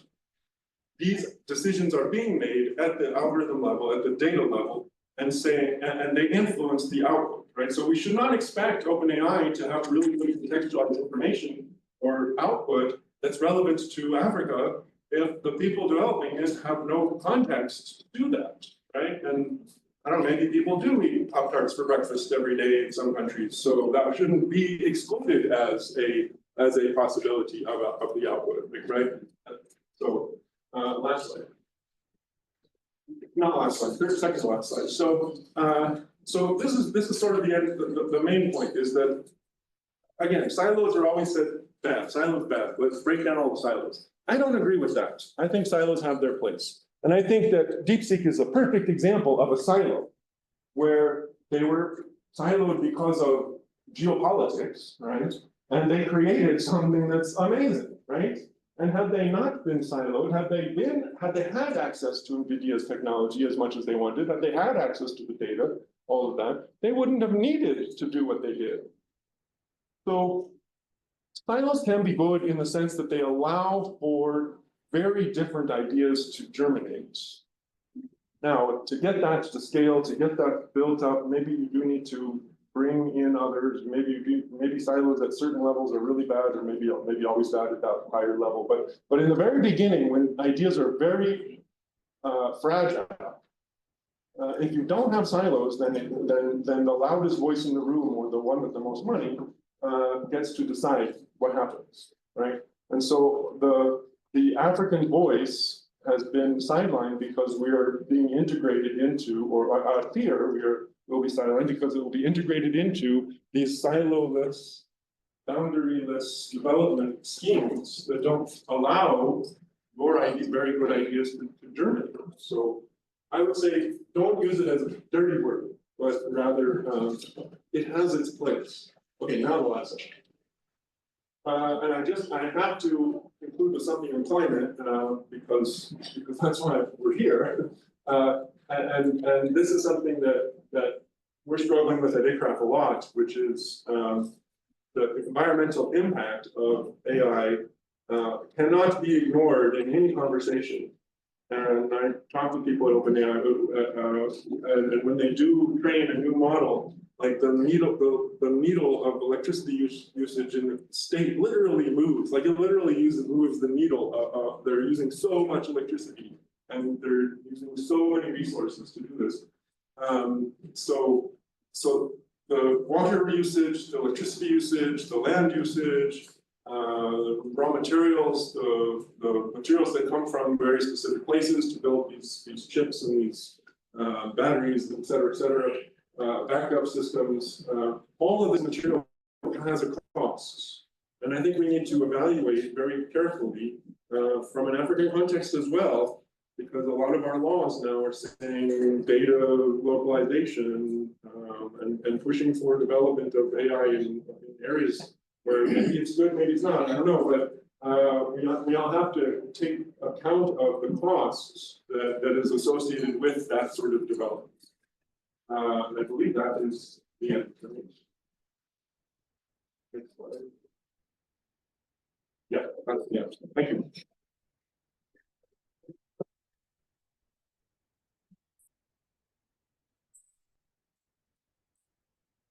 Thank you, Dr. Isaac, for that intriguing talk. And your talk what we're thinking. If AI is to be leveraged for sustainable development, what are the pathways for just transition? I foresee a disruption of the status quo, which raises the compelling question: how does just transition fit into this evolving equation? And I think this question is very critical now that this is an Inception workshop for this project. Yeah. Any quick reactions to Dr. Isaac's talk? Any quick reactions before we move to again?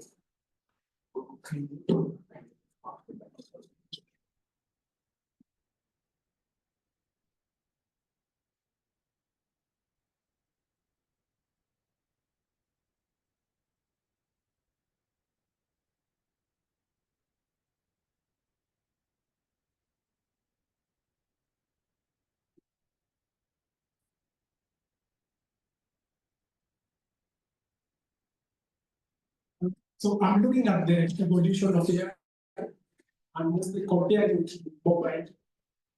What we've seen in mobile in the last 10 years has been very, like every 2 years we do see progress, but I'm not seeing that in AI. I think I do see like breakthroughs that surprise you, like DeepSeek, and little nudge of not really stagnation, but minor improvement. So how do you see that bringing around specifically accessibility, like in embedded AI? We'll take one more if none, Dr. Isaac could answer. Yes, please. You can. Thank you very much, Dr. Isaac, for that intriguing presentation. My question relies on AI, ensuring that its progress is not curtailed. In the global north, they're trying to regulate the AI, specifically AI for social media. Then what happened is that the top 3 social media platforms slowed down. However, there's one that came the other protected in the presence of the 3. And now they're trying to regulate one from China. I don't mention it here. However, what is happening is that organizations slowing down on their local effects, like effect on jobs, there's the aspect of job displacements and so on. So what is your thinking of how to balance the two? That is ensuring that AI remains safe, not just for social media, but also to mitigate climate change and also to improve our resilience. Thank you.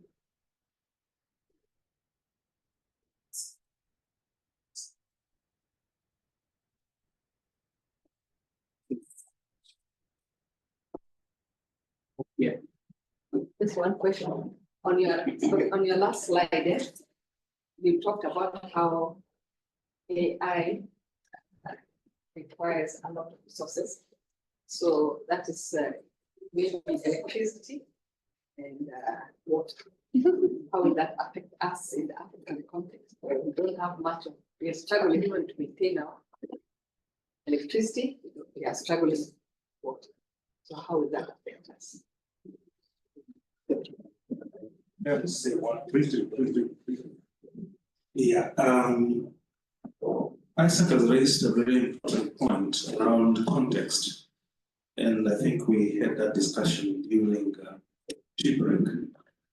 And if we look at context in relation to Africa, maybe I just want to throw this to the participants, and you can have some thoughts around whether the African context has to be preserved at the expense of innovation and technologies, or whether there is a discussion or sort of a thought process where we can think about also, changing the context or moving the context so that the context can also be aligned with the emerging innovations and technologies. I just want to quote a phrase or a sort of a say that one of the greatest scholars on innovation, that's Kalicious Juma. In one of his books, he said that the book, I think, is titled Innovation and Its Enemies. And what he says in that book is that the greatest enemy of innovation is the status quo. So this context discussion, because we've seen it in when many technologies come, to Africa, people will say, we have to safeguard our jobs, we are socially designed like this, and we have to take into account that.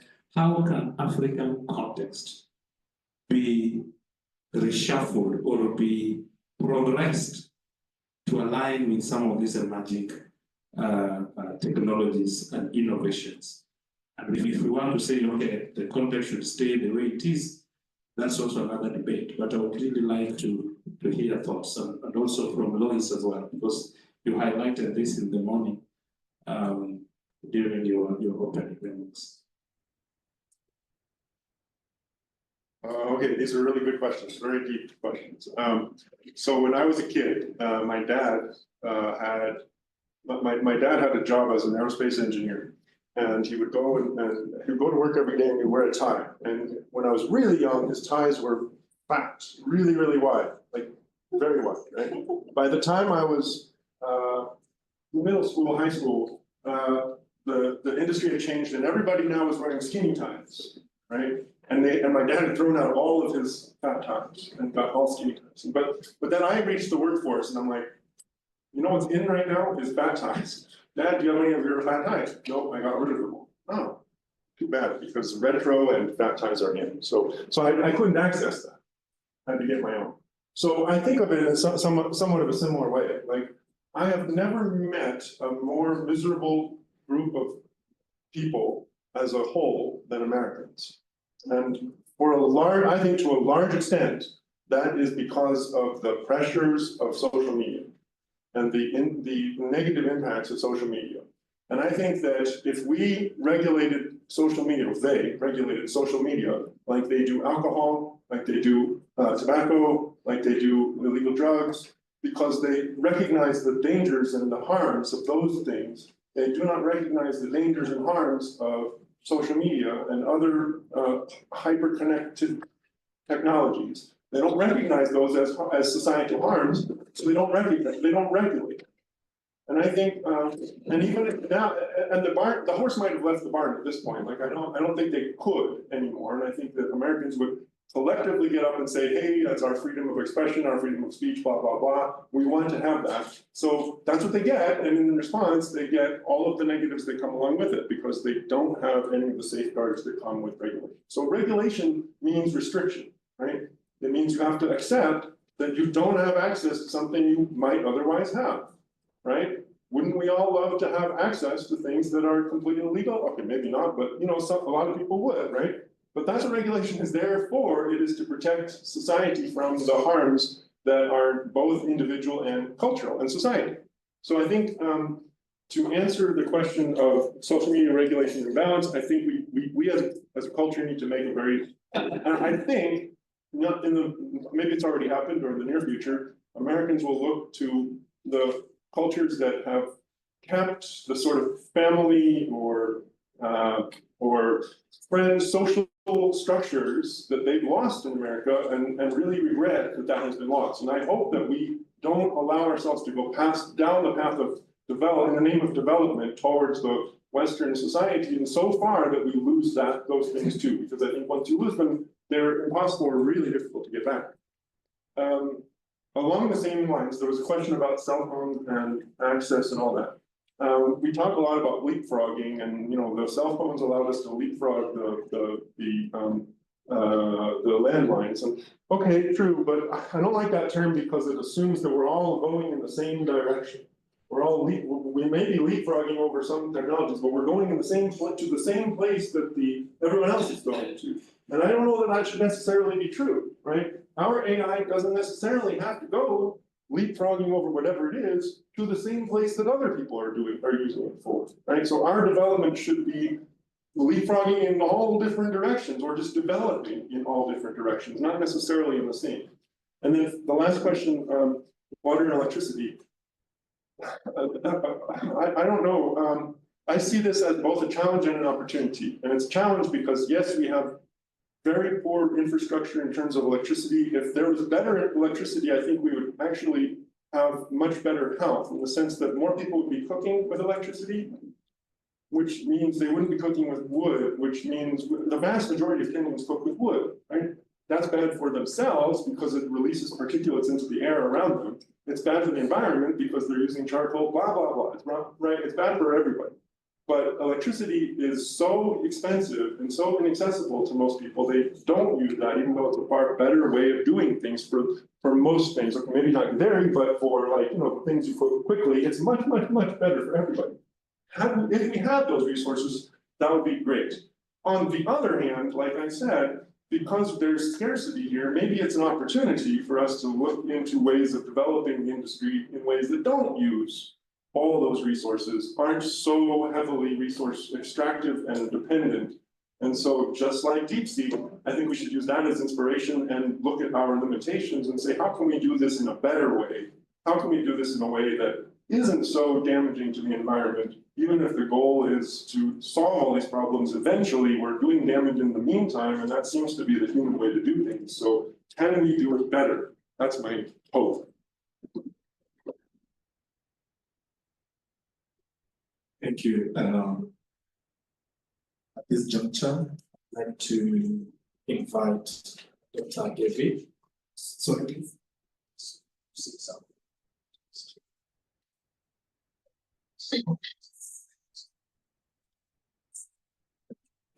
So thank you so much. I just said earlier on that on Tuesday, we had this launch of principles. So usually you get, and for most of the time, we look at best practices and who's best practices. We pick them from different places and then we just copy and bring them here.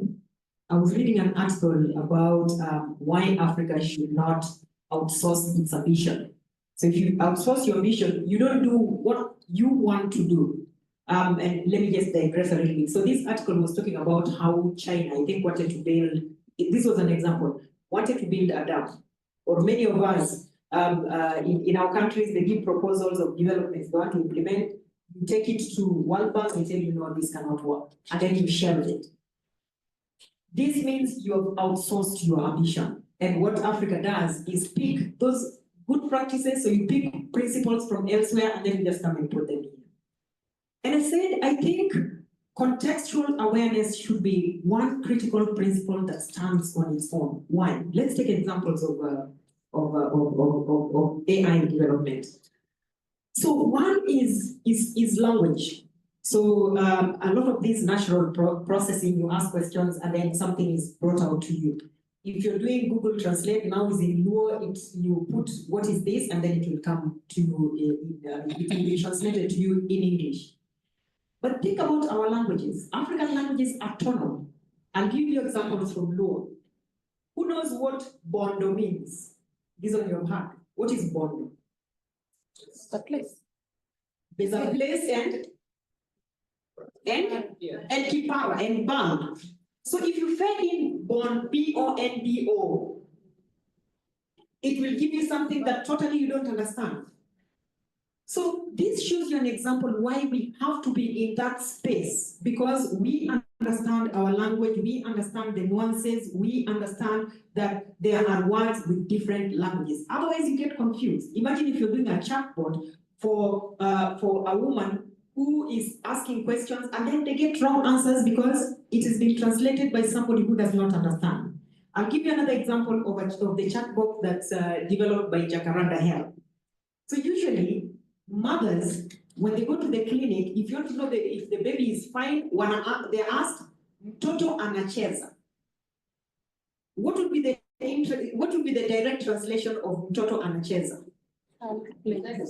Is the child playing? But is that the meaning of this question? It means, is the baby active in your stomach? Yeah. So this just shows you how these nuances would be understood by us who are based in the context. Yeah. Now the second element of the context is what challenges are we trying to deal with in our context? If we borrow things, there are things that have been developed for contexts that have electricity, people have better literacy skills, people are more exposed and all of that. Sometimes I think about CBC education, and don't quote me. So you want parents, so this is an outside example, but you want parents to come and help their children with homework after school. And you have this Maasai mother who has never gone to school. So this just shows you the contextual differences that we need to think about in many ways. Number one, we have to be in there. And that's why we are developing skills even amongst ourselves here. So universities can develop, through projects, we develop unique skills so that we have the capacity to think about these things ourselves. We have the capacity to analyze our context and develop things that suit our environment. I think this example of DeepSeek is very important because so you think about Africa, and we are being told about how limited these data sets are. Then if this is our limitation, do you want to tell me that there is no way around it? I am sure there will be ways around it. And nobody's going to deal with it with such problems for us. So for me, by thinking about context is what are our unique needs? What are we responding to? And we can only do that if we are aware of the environment that we're dealing with. So for me, contextual awareness and contextual understanding really becomes important to me, wherever we are interacting. So Isaac has just said that other people don't know about what we are doing. So how do we engage in global debates? We have to be in that space. We have to do the work. I keep on insisting, for me, so IDRC funds research. And sometimes I feel so sad when there are no knowledge outputs. So I ask myself, so what did you do with the money? We say that our universities are not funded, there's no research money and all of that. So you get research money, but still at the end of 2 or 3 years, there's no knowledge output. How are we going to how are we going to build the stock of knowledge from Africa? Things that are uniquely African, things that here we are Kenyans, knowledge that emerges from Kenya and surfaces our unique needs. So I think I always find it really important to think about our environment. Yes, we can borrow. There's no need to reinvent the wheel, but you must adapt it to our context.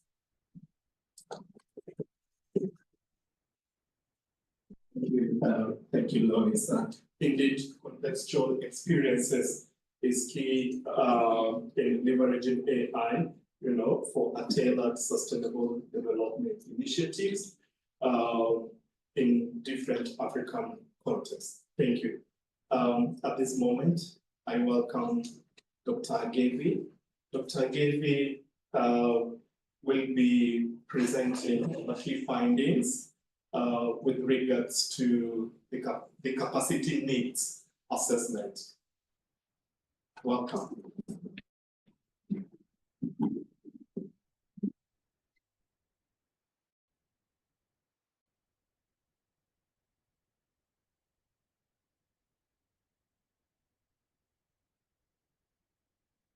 So we rolled out a survey just to look at a number of things.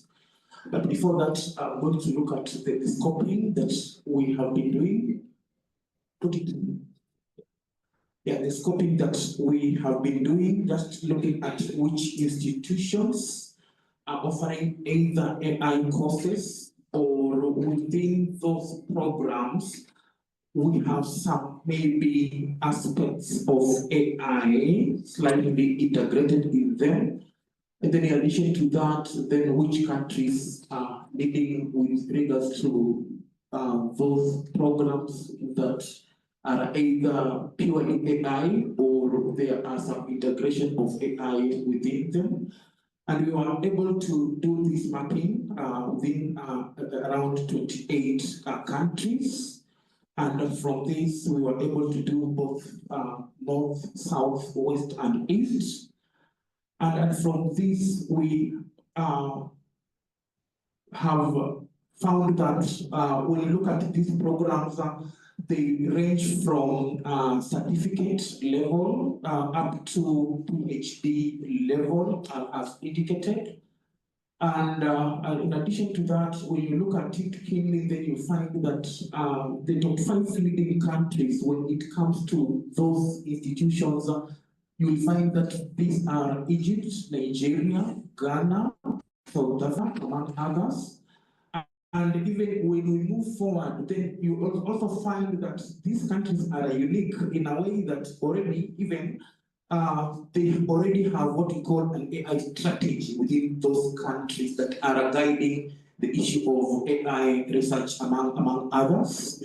Next.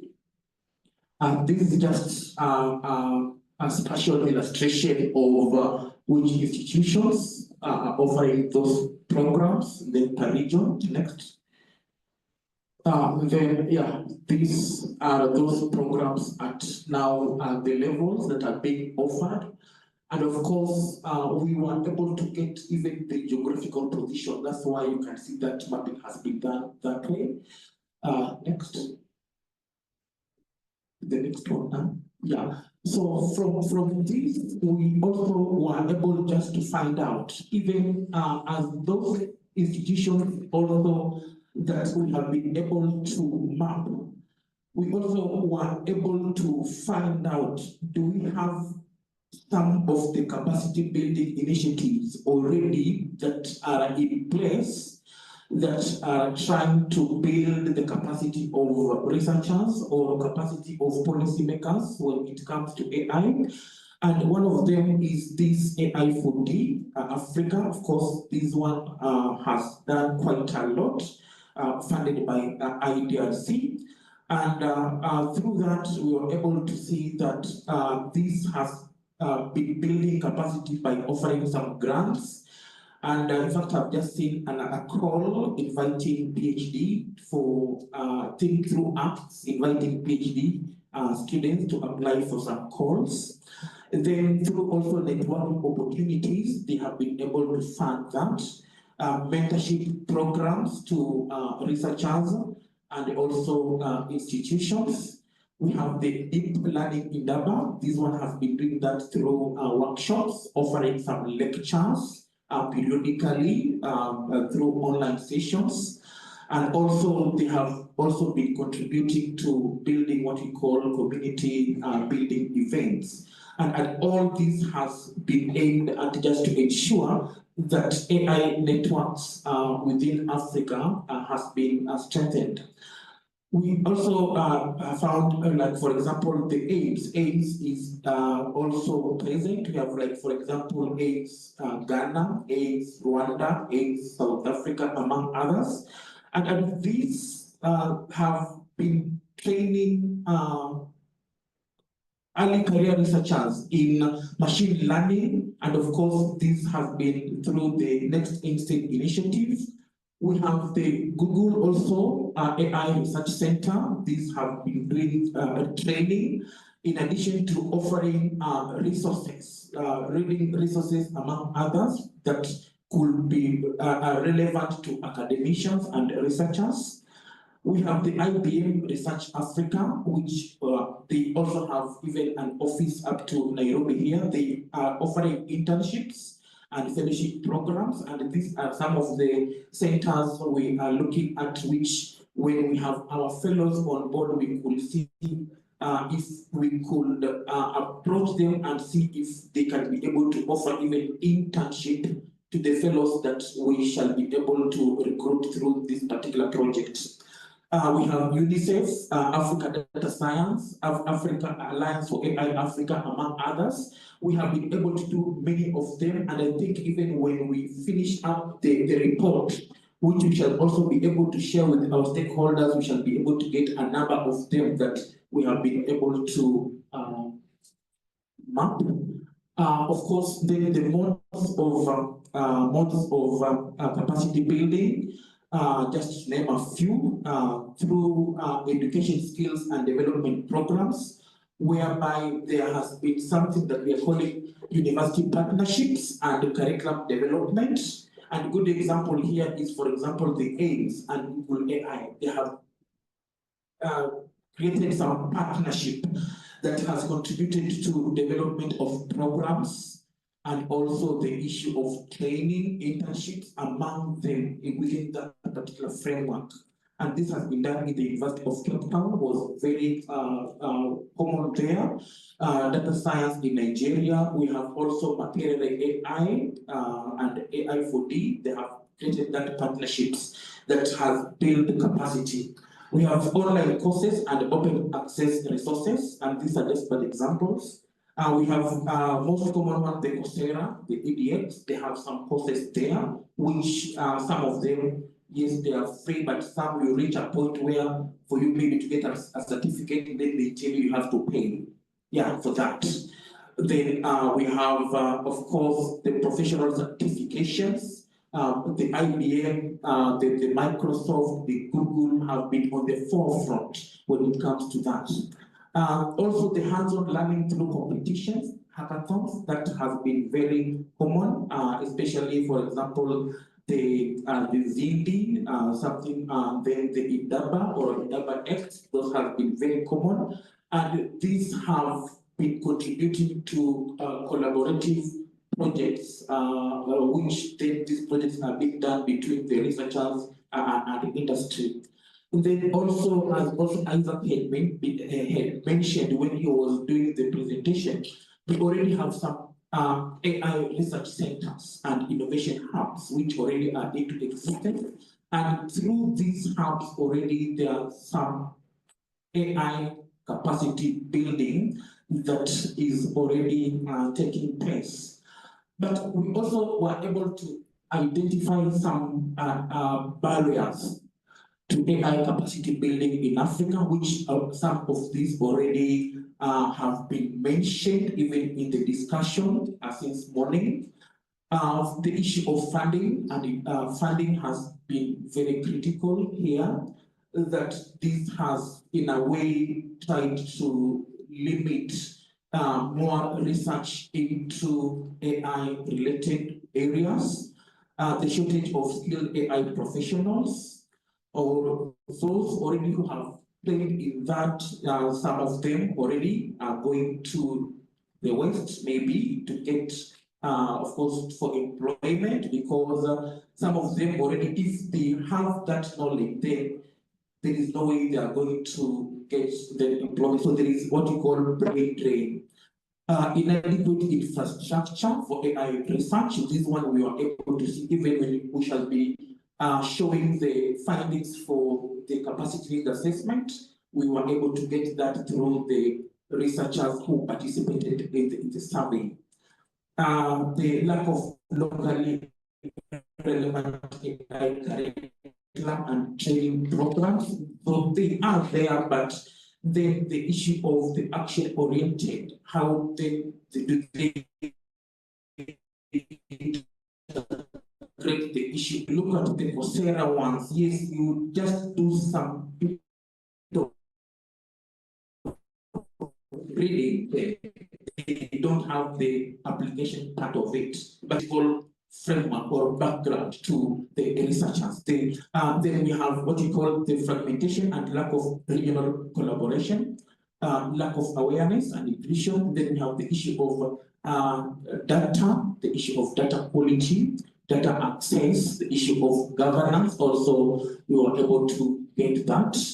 We also were able to do mapping just to see these countries that already have what you call the AI regulatory or some policy frameworks that are supporting AI research.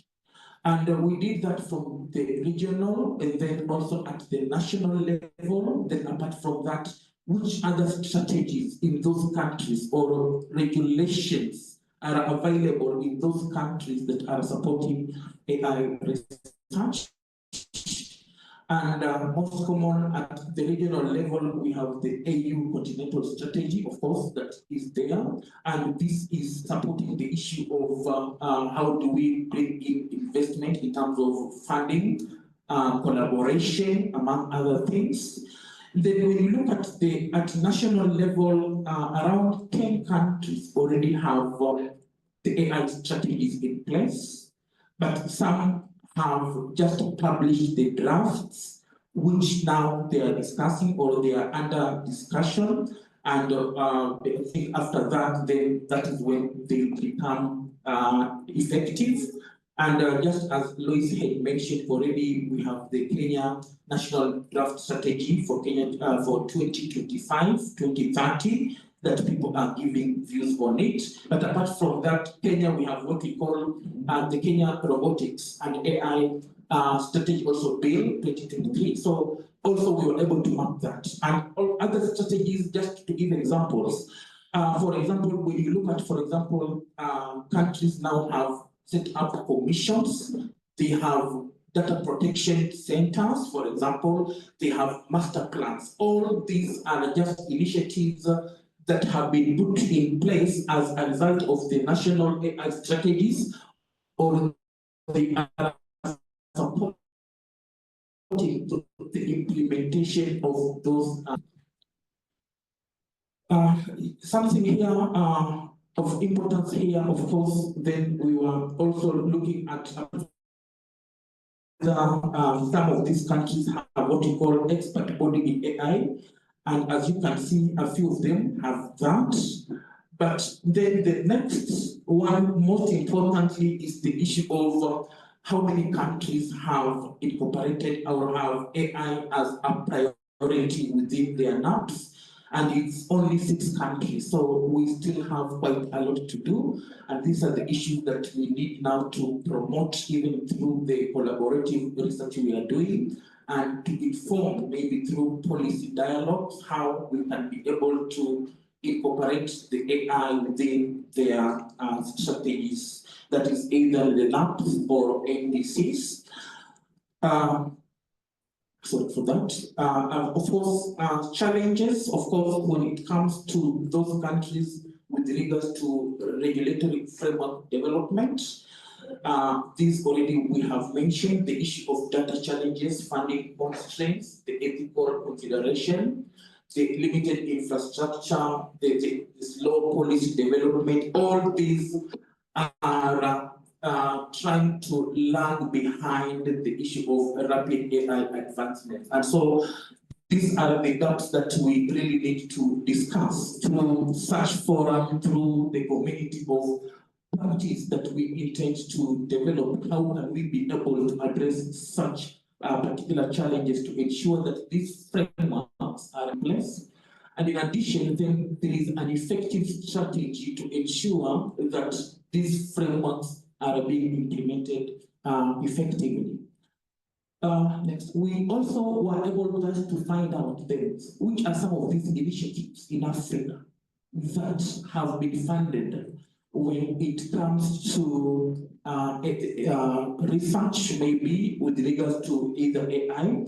And so we found out around 38 funders are contributing to funding research in AI, not only climate change and AI, but it could be health and AI, among others. But most importantly, of course, then we were able to see even in all these initiatives, next, we find that IDRC is leading when it comes to the number of initiatives it has funded. So we were able to do this mapping in around, sorry for that, around 28 countries, I think, if I'm not wrong. So we have been able to see that and those initiatives. Next. This is just showing the number of initiatives per funder. And when you look at that keenly, then you find that we were able even to categorize these initiatives based on which initiatives have been completed, which initiatives are also ongoing, and which were in that regard. So you find that this has categorized even with regards to the funders who are funding those initiatives. Just to name a few, we have like IDRC, we have here Microsoft, we have Google, among others here that are supporting funding research initiatives in Africa.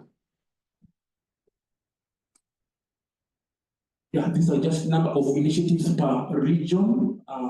That is Africa, that is Central, Eastern, Western, and so on. And also, we were able to categorize based on the number of initiatives.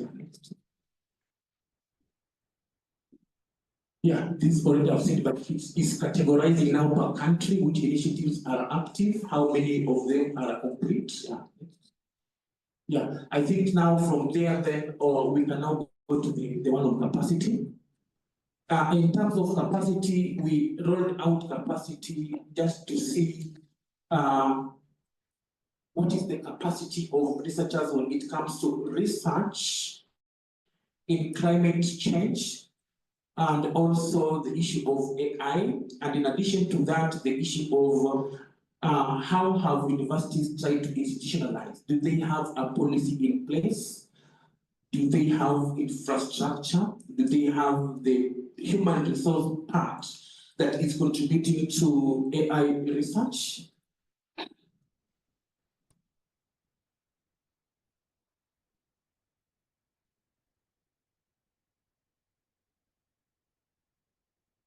Yeah, so we were able to do this among researchers, and this we ensured that it has geographical distribution across Africa, that is East, West, North, and South. And from this, we first of all wanted to look at just the knowledge of these particular respondents when it comes to climate resilience concepts. And from this is people understand there is some, most people have what you call the advanced knowledge when it comes to those concepts on climate resilience across board. Of course, then next we were able to find out, we wanted to find out then have these respondents taken any training or any course in AI or related course.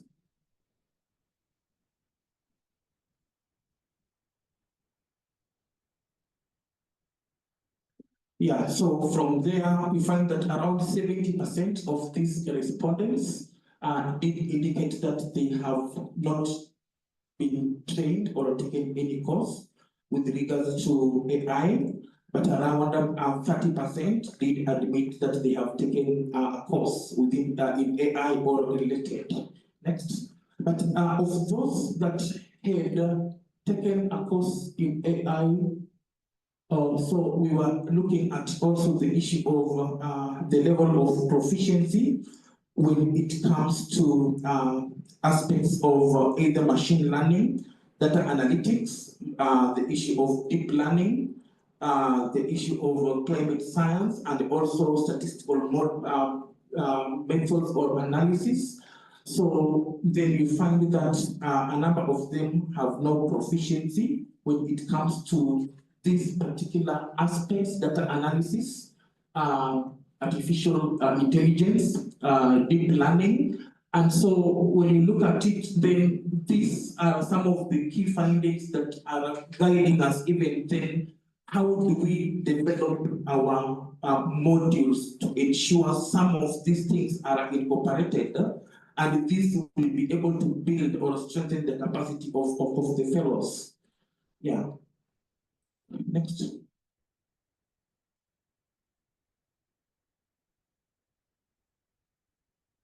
Yeah, okay. Then just the issue of then application of AI techniques in climate resilience projects. Most of them are not applied that. So you can see that then there is need for us to strengthen that. Then also we were able to find out then which areas do they need further skills in order to contribute to climate resilience projects. so majority of them were there is need for them to enhance in climate modeling skills, machine learning, the advanced statistical methods, data visualization, among others. Next. So here we were looking at which trainings or workshops do they think that are beneficial to them that we can be able to integrate. So modeling, machine learning are leading the issue of those tools that they can be able to use in data analysis. There is also the issue of ethics and responsible AI. Those are some of the things: mathematical modeling, AI programming, and we were looking at the organizations that then these respondents are coming from. What is their involvement when it comes to climate change research initiatives? Of course, the involvement is majority of them were there is just moderate involvement in that. Others are limited or extensive, a few of that. Next.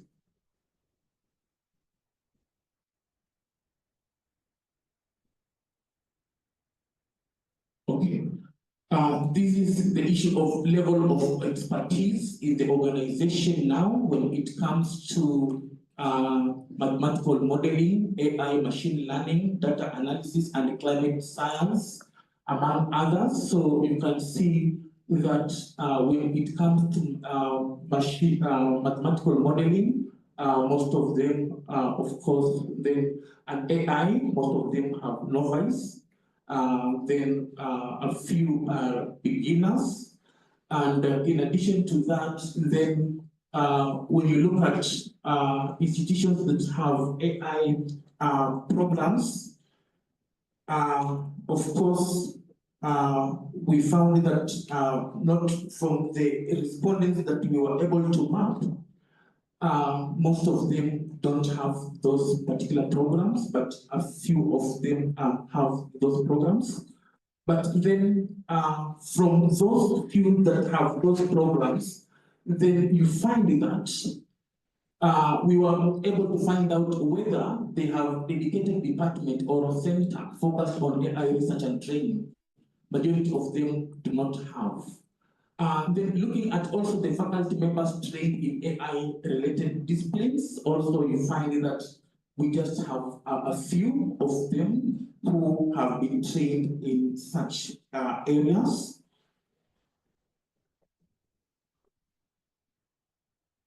Then looking at it, then the AI, most of these AI have been embedded within existing programs, but a few of them have this AI as just standalone courses. But then you find that they are just AI, but you find that they were not related to them for climate resilience.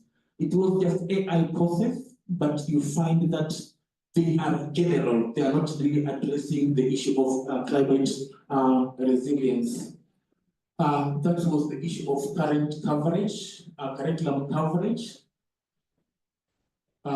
Institutions that have AI strategy, you find that not many of them have that strategy in terms of now a strategy in relation to train staff. The issue of priorities to enhance staff capacity, we found out that then there was the issue of building capacity, of course, of existing researchers before hiring more. Next.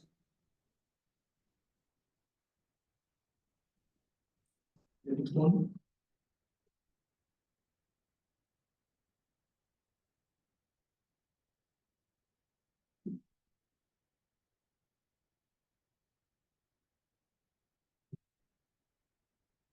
Yeah, of course, we also were able to find out the issue of topics that are lacking within the current curriculum. Of course, in those particular programs, even that have embedded AI, there are also some elements that are missing. And these are some of the things that we shall be able to incorporate in our modules. Next. some of the practical skills they wish to be incorporated within those projects, programs include the projects, workshops and seminars, the issue of fieldwork, case studies, and also internships. They came up very strongly. And then also there was the issue of how can we bring about interdisciplinary collaboration? Majority of them supported that. Next.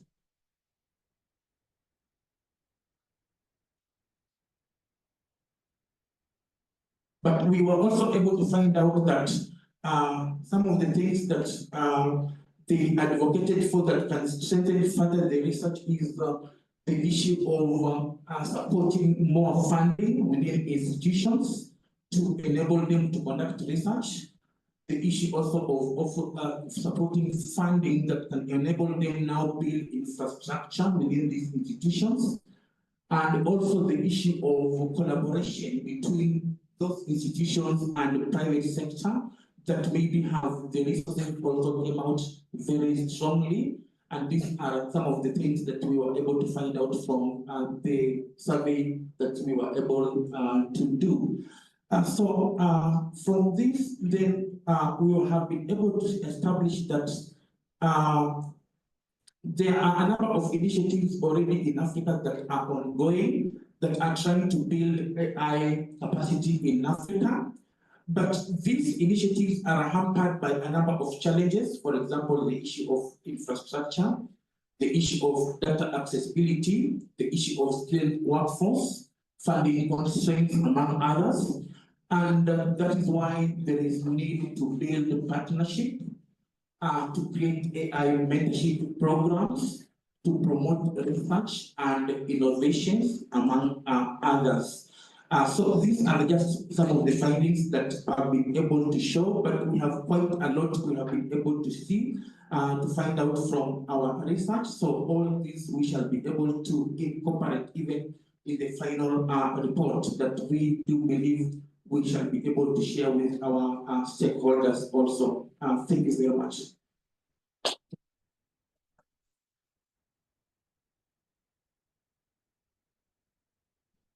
Thank you, Dr. Glevi, for those insightful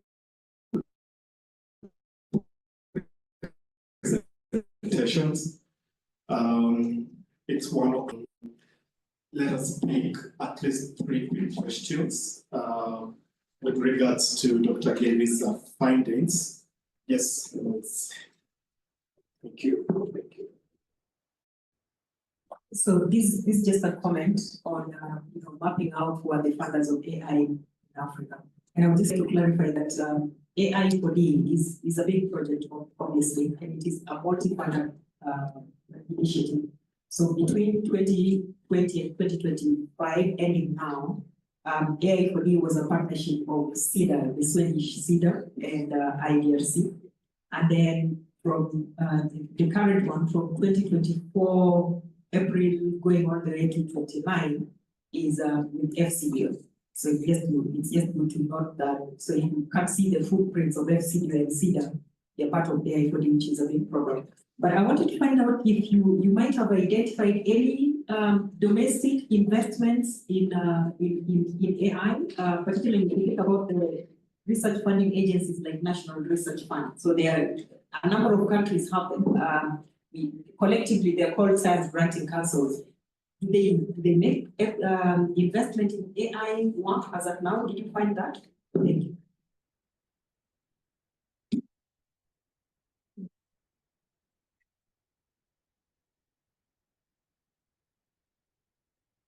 Right, very good data and presentation. Thank you for that. I have a question about the PhD programs. I was actually very surprised to see how many of them you found, and I'll tell you why.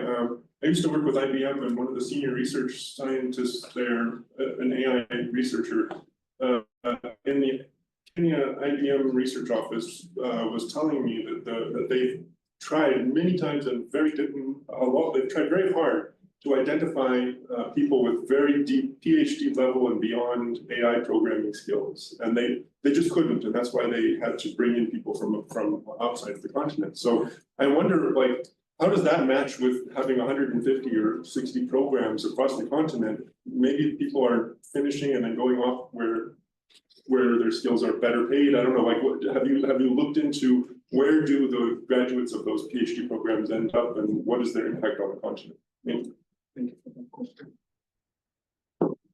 Last question, please, if there's any. Thank you for the presentation. It's really good to get a clear idea of the landscape, so that was very insightful. I just have 3 quick comments. Two, just trying to find out more, maybe a bit deeper into what you presented. You've showcased like how the distribution of the different teams that are using AI, but I've left the question is towards what? Because I think this should help us to try and understand and build technology that is geared to specific use cases. You've had a mention of climate modeling at some point, but I think I would want to learn more in terms of for what purpose are they using AI and what are the different types of application. And then I think the conversation so far is presenting AI as a standalone, whether it's in its application or in its use. And I'm wondering, have you come across cases where AI is being also integrated with other, for example, knowledge bases? One of the main framings of the pushback against the use of AI whenever I go into this, especially policy forums in Africa, is that we don't want to jump into the bandwagon of promoting AI, yet we are trying to also fight for other ways of knowing that are relevant for the African context, especially to build indigenous knowledge, traditional knowledge. So then how can we actually make sure that even the initiatives we have are going toward this more integrated approach as opposed to creating silos? The third one is kind of building back to the conversation that came up after the presentation, that we can learn a lot from other contexts. We are not just replicating what they're doing, but we need also, as we continue to go with the movement of AI, we don't end up putting Africa in isolation. I think the mapping even ended up looking at the strategies within the AU, but we are talking a lot of climate policies. And now within the UNFCCC, there's actually an initiative called AI for Climate Action, where this is what is creating kind of the momentum of even how countries are going to integrate AI within their NDCs and apps. So even as we look for opportunities to kind of see what kind of policy frameworks we can build on and what we can integrate, you also need to link to that conversation within the UNFCCC. UNFCCC has even signed an MOU with Microsoft towards the use of AI to track climate action. So I think also linking to this conversation would be very relevant to the project. Thank you.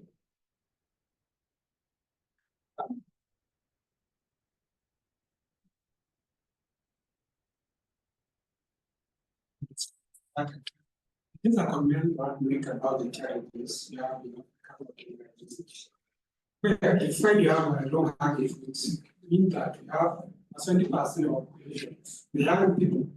How can you use young people for them to understand AI and they can be able to jump in the country? For example, in university for your colleges, you have what we call connection skills. When you have a common course in the universities and the colleges on AI, therefore every student is able to understand in our primary schools, also in our secondary schools. My 12-year daughter and son can do coding, can use AI, can you use these same skills too, so that we can have a ability. Then we have the issue about brain drainage. What can you do? What resources are we lacking in Africa for these people to go outside the country? One, maybe the thing is, how can we empower them and then for them to have more better people and replace the resources that we have? Thank you. I think we will stick to those questions, considering we are out of time. Taki, would you like to start off? Please. Yeah, thank you very much for those comments and interest. Of course, some of them are questions, some are comments that are going to enable us even to strengthen further the report and also the research. Of course, the issue of what Dr. Lucy has said, how can we be able to link that to the African context? The issue of the AU strategy, Africa for Climate Action, and the UNFCCC. So we shall be able to bring those contexts within the research so that then it becomes unique.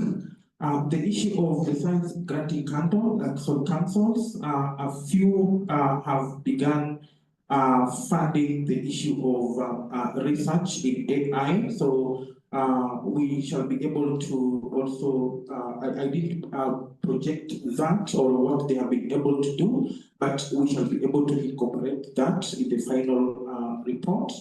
And then the issue of PhD students, programs, yes, a number of them, of course, we found through research that there is the brain drain, but then you find that some of those programs that we found they are not within them is when you find the units at least addressing the issue of AI, but not really all of them are programs just on AI, but we have some units inside them that are addressing the issue of AI.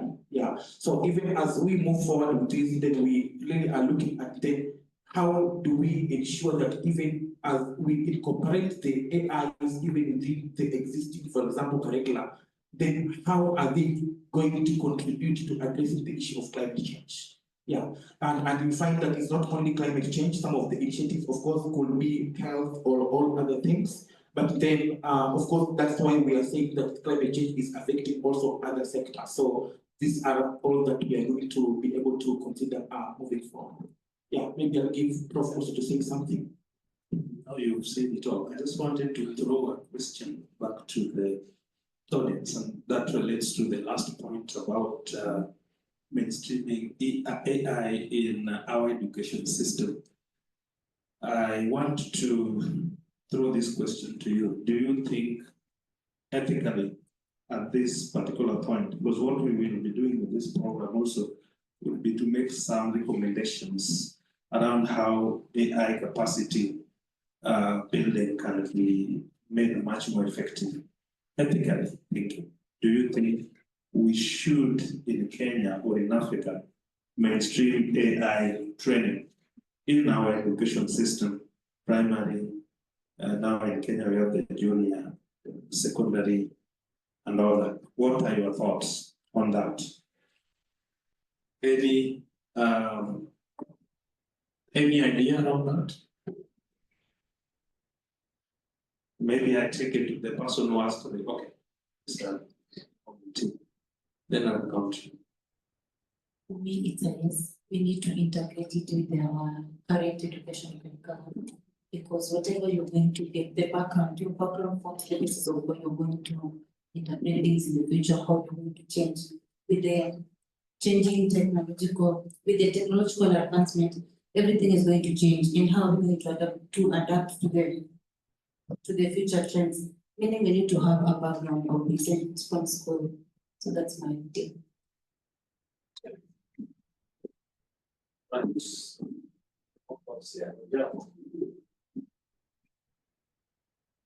For me, it's a definite yes. However, it should be done strategically, whereby those skills that have been impacted are addressing the industry needs, the current industry needs, and also the future needs. So you'll find that when I went to school, the biggest demand was for programmers, but now ChatGPT can program.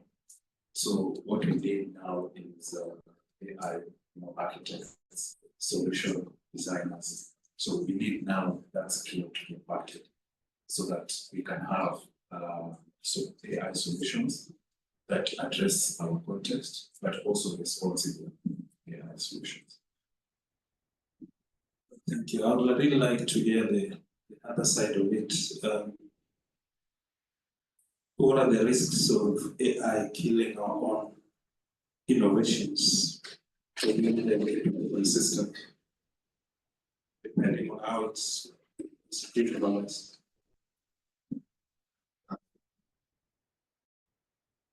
To actually answer the question, we need, there are 3 sessions there which we need to understand. There are those who use the AI, there are those who provide solutions about the AI. So as we announced, it's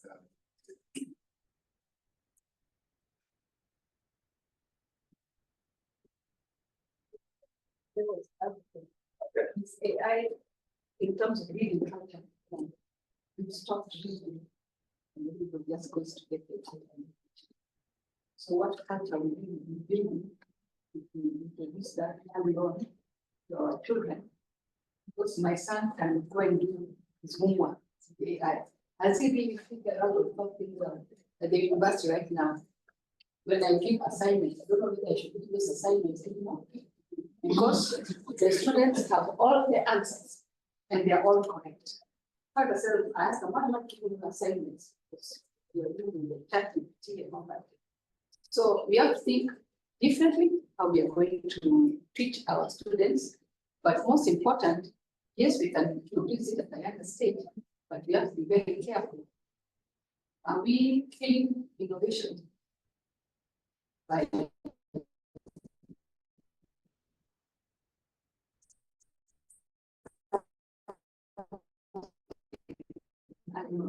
we are children think we can be able to Very important. Thank you. I understand. I want to make a response to your question, but I look at AI in 4 ways solving a problem. I would also look at it in terms of making a decision. It may solve a problem, but it doesn't make a decision. I also want to look at it in terms of reasoning. I think a good example is what she has given. And then the last one is learning. So when we want to introduce the aspect of AI, the learning concept, the basics, the children down, what are we trying to solve? Are we introducing it to them to learn outside, or for them just to solve a problem to pass a stage? At the tail end, they may not be able to apply. What if that AI is withdrawn at one point? Will they be able to start? I equally find it hard. Actually, I made some part-time at Togo University.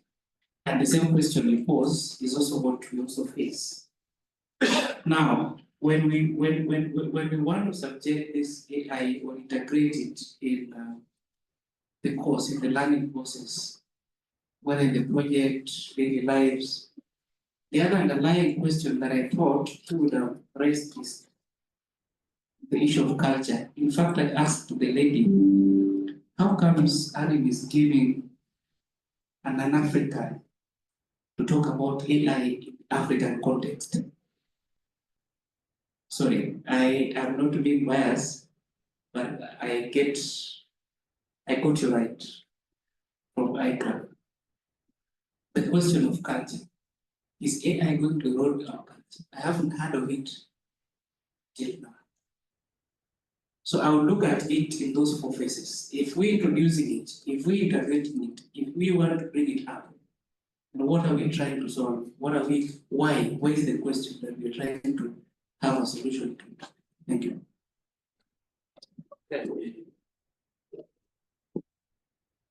Thank you. Just give my comment on CTEC. And first, I feel in the country, I know it's a good thing to do now, but I feel we're not yet ready because we need to have structures in place. Remember, like I'm just giving you a recent happening during the Gen Z movement. We saw what was happening on our website and our social media. There are those photos being generated. So I feel for us to introduce it at young level, it's a good idea, but we need to put our structures in place. The issue of ethical consideration is very key because now in Kenya, it's hard to control the social media platforms because when it's Facebook and other platforms are introduced, we didn't have that structures or policies or policies which are here to regulate what is supposed to be posted on our social media, and that is what the government is also trying to push right now. So as we bring on board the issues of AI, we should also consider we are eroding our culture as Africans. Because you find the issue of thinking, there's that critical thinking aspect. When we were growing up, we used to go out and play. Nowadays, our kids are just glued to the screens. They want to learn through these programs like Teacher Rachel, that and that, and you find it so hard even for our kids to have to socialize and share their emotions and how they feel, because we feel our parenting has really changed because we are Western, which I'm not against it. I'm also a mother, but when my baby maybe comes so demanding to me, I'll give her my phone. She starts watching Cocomelon and does it. So as we introduce these AIs, they are there to solve our problems, but the way my colleague has put it there, are they really solved? Are they really giving us the decision? Are we able to make those decisions? When we go to universities, you find someone can get a distinction, but when you bring them to the actual, they can't even put into practice what they learned, because what they did, they use the chat GTP, and also they cheated in the exams, and the lecturer, they can't figure out that. So as we think about it, as we say we let it mainstream in our curriculum, let's also think about tomorrow, how our generation will be like. There's a question which was asked about NRF.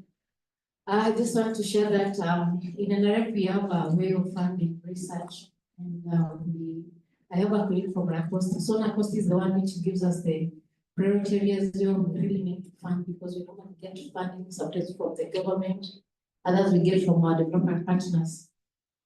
So if it's not among the priority areas of the government, sometimes it becomes hard for us to fund.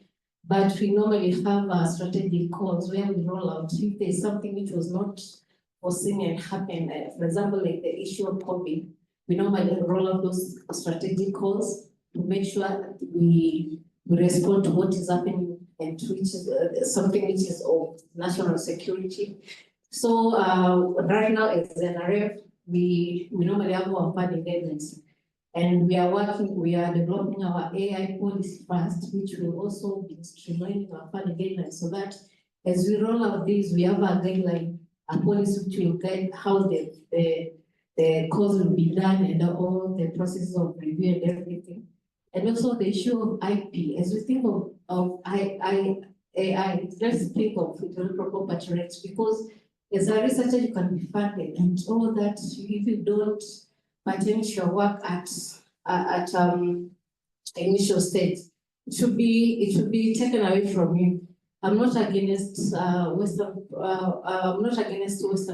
funders, but the moment someone gives you money, you develop that soft spot for them. So if you don't patent your work when you're this collaborative research, of which you are really encouraging, you lose a lot, and a researcher will have a very hard time. You won't be able even to benefit from the kind of research you are doing. So that's my submissions. Thank you. Thank you very much. Very interesting submission. I think we all agree that there are wider ethical issues to be considered when we're talking about capacity building for AI in whatever space. And it's still going to be a continuing conversation. As Lois mentioned, I think the context issue still comes in to be very critical. What do we want to do with AI, and for what, by whom? Those questions are still hanging somewhere. And it doesn't have to be about the availability of money. It has to be about, is what we are doing contributing value to our developmental and societal aspirations. A lot of African governments have strategies and are adopting the AI strategies, but still, they are not very clear in terms of what they want to do, which direction they want to take. So this kind of conversation should help us to begin clarifying some of those agendas, but a lot of questions are hanging in there. Thank you so much. Thank you. Yeah, great. We have come to the end of the morning session. Just to give you a brief on what's going to take place in the afternoon session, we are going to have breakout groups. I believe everybody has the guide. If not, our colleagues will facilitate that. So we are going to have 3 breakout groups. You could start evaluating which group you can best contribute to, which group interests you most. It's 20 minutes past 1. I'm hoping and praying that we reconvene exactly at 2 o'clock. Meals, the lunch is being served just outside. Kindly pick your meal cards at the door from our colleagues from ARIN. Yeah, thank you.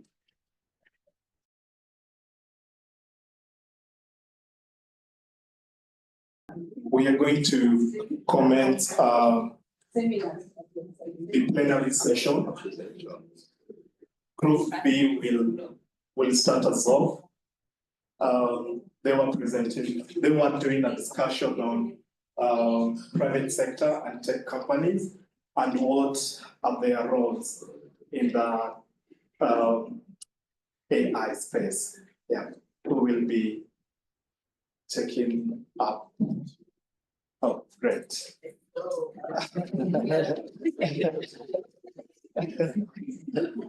Please, feel free.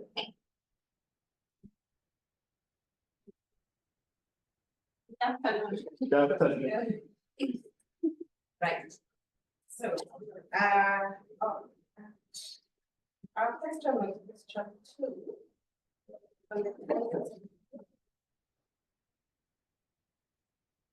The key. Oh, I should start with the introduction. The name is Rose. Kwamboka, I'm a data engineer at Code for Africa, but I'm also a PhD student. So this giving out grants for the AI pandas. Yes, my project is on informatics engineering, data values. So, yeah. So for our question, what are the key opportunities and frameworks for fostering long-term mutually beneficial collaborations between the private sector and higher learning institutions to institutionalize AI skills? So our opportunities, and most of these points have actually been mentioned by several of the people who spoke earlier on today. So one of them is collaboration with higher learning institutions to develop curriculums that are aligned to the market needs and the industry, so that we are just not producing graduates for the sake of producing graduates. And then sponsoring, like the private sector can sponsor research to accelerate innovation, and we give the example of the current collaboration between ARIN and UN. And lastly, providing internships and attachments to students so that they have an experiential kind of learning where they come and see how things are done in the real world other than just learning things from the textbook, right? So second question, how is the private sector currently contributing to AI capacity development in Africa? And what are some successful initiatives supporting AI education or research in African institutions? So that, okay, we'll do that. There are 2 questions in one, and then we'll go to the other question. So the contributions that the private sector is making towards AI capacity development in Africa. The first one is capacity building in form of training. So it can be the short form trainings that are being offered. We gave the example of Moringa School, which has a couple of trainings. CFA, Code of Africa, where I come from, we also do offer some trainings. We have a dedicated one for women in tech, and then IBM. Another way of contribution is funding. Like Mozilla, we give the example of Mozilla,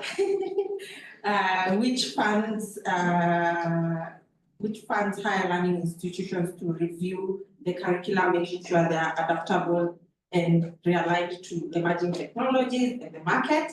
And also on training, on capacity building training, we have long life learning and upscaling, because as we know, AI is evolving, and if you're just learning at that point and stopping there, you become outdated very easily.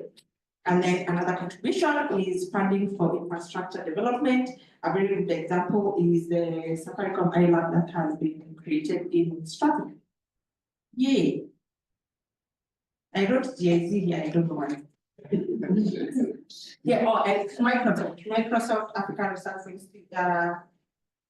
Microsoft Africa Research also gives grants and research opportunities to students in different levels, masters, doctorate, postdoc, and all that.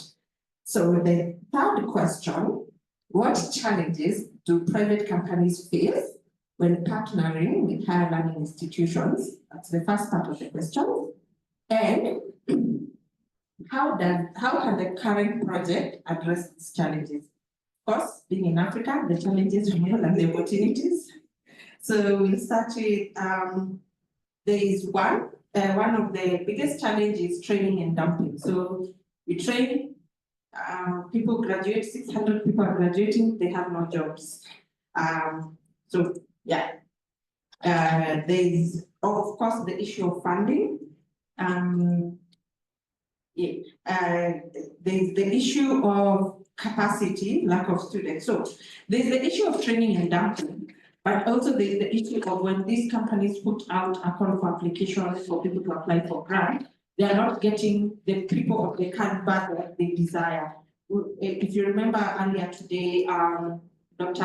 Rattenberg spoke about, he was answering well the presentation where we got so many people for the PhD, so many PhD candidates to apply for the grant. So yeah, so we are lacking the people who can benefit from this training because they are not meeting the capacity in terms of skills. And then mismatched timelines between the higher learning institutions and the private sector. The higher learning institutions tend very slow, take their time, no hurry in Africa, while yeah, the private sector is move fast, break things, and they are not aligning in terms of timelines. And then also there's misaligned priorities, where everyone has their own priorities, and making collaboration a bit difficult. And then there's limited faculty expertise in AI. Remember the doctor from your end had mentioned that she's here to speak, to get a bit of AI skills and stuff, because everything now is integrated with AI. So if you have limited expertise in AI, you're not even able to provide the same knowledge to the students that you're handling.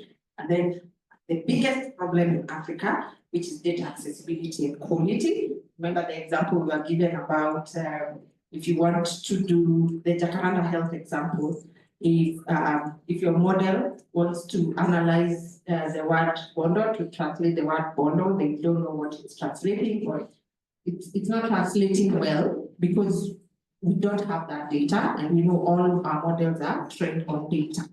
So how do we address some of these challenges? We have more challenges. So there's absence of proper communication and a limited legal framework on how to partner. So how do we address some of this? So in the case of misaligned priorities, we could at the onset of your collaboration. You have a way of measuring the success and impact so that you're making sure you are aligned. And then on the issue of data accessibility and quality, you can advocate for open data to improve AI model development. On the issue of training and dumping, you can have internships and attachments to ensure that the students are getting experiential learning so that they have an idea of what is exactly needed in the market. That's it, unless 8 million. Appreciated. Any quick reactions from the insights just presented? Any quick reactions? Any quick reactions? Yeah. Okay, great. If none, we proceed. Does that mean they didn't understand anything? I can't.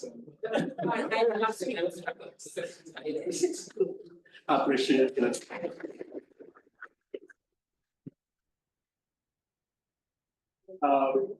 Group C, please.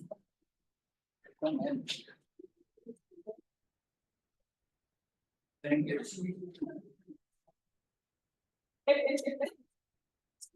Good evening. Good evening. Sorry, good afternoon. It's still 3, so it's not yet evening. Group C. Sorry, we were supposed to have government and non-government persons.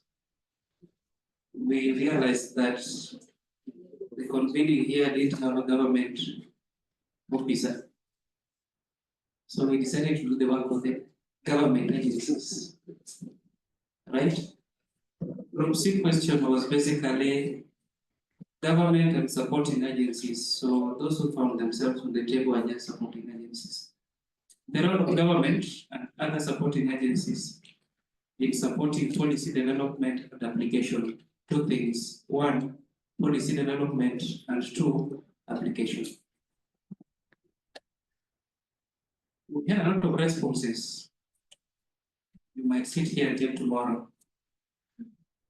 So number 1, we realized that there should be an integration and creation of environment, conducive environment for multi-sectoral participation or multi-stakeholder participation in AI-related initiatives. In the policy formulation process, there should be that multi-stakeholder engagement. Therefore, the government is supposed to create or ensure that there is proper environment for that. 2, issues to do with ethical guidance and respect to human rights is key in integrating AI in the policy making process. Yes, we realize that AI is good, but in its application in the policy process or in the policy implementation, we feel it needs to be guided, or else it will erode our cultural and ethical or human rights issues. 3, we realize that there should be public participation to understand the needs of AI in the policy development process, integrating AI. I'm very sure, I don't know how many, let me see by show of hand. If your grandmother in the village, those who still have, sorry, I don't have, understands what AI is. Is there any? If you give a call right now, we'll tell you what AI is. Some of them don't know. In fact, almost all of them don't know. But we are privileged to be here and be able to define what AI is. In the policy development process, there should be that public participation. At least, see, this has been a problem in Kenya with the Gen Zs, right? Even with the finance bill, Mababoga didn't know what finance bill was, but now they know. What about the AI? The government should align its policy development process with the global and regional frameworks. during AI integration and application, so that we don't work or we don't find ourselves in isolation. Data governance and transparency is key. That is another response we realized is important. There should be the public-private collaborations between different sectors in the formulation process of policy, integration of AI, and its implementation or application. Academia and research industry is key in linkages and fostering the drive in AI programming the process. 3 short responses to that sums them up is the vision for the government to develop AI and integrate it in the process. 2 is the prioritizing for the government in key focus areas, or key sector areas. And 3 is supporting management systems, creating and developing policies and structures that support management processes, AI inclusive. I'll respond or give responses to question number 2, which is basically strategies that the government can adopt. This question didn't require the government, this question required the supporting agencies. The strategies that we think as supporting agencies the government can adopt to fund AI capacity building programs, infrastructure development, leveraging PPP, internal funding mechanisms for development agencies to ensure sustainable financing for AI initiatives, not just financing, but sustainable financing. That question had several components. Responses are very few. 1, we realize that still there should be, the government should direct grants to research institutions, startups, and PPPs in various funding programs. 2, there should be developed AI innovation hubs, or what we call models, to be replicated. In sustaining this, the government should develop hubs. Therefore, we feel that there should be funding meant for these hubs, technology borrowed elsewhere under PPPs for these hubs, so that there should be a replication for sustainability. And number 3 is multi-sectoral approach to raise funding, not just from the taxpayers or one stream, but there should be various multi-sectoral. For example, the energy sector, infrastructure, the transport, health, to help integrate and sustain the AI aspect in various sectors. 3 is funding, or 4 is funding AI startups. I think I'd say that by giving or by waiving taxes to these startups on relevant AI programs. And the last one, not sure, but check, developing necessary infrastructural, developing necessary infrastructure to foster AI ecosystems. And the government should be able to be in a position to develop various AI ecosystems in a structured manner that is guided by policies and its jurisdiction to sustain, to harness and sustain various initiatives on AI development.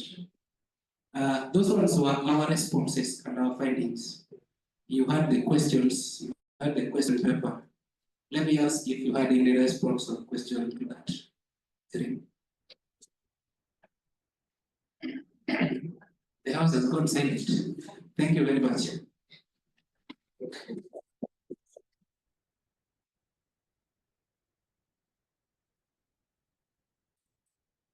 For the insights, group 1, the research and academic.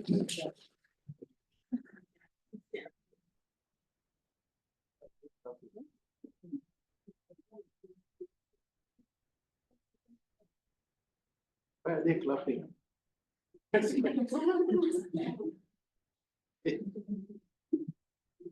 They encourage.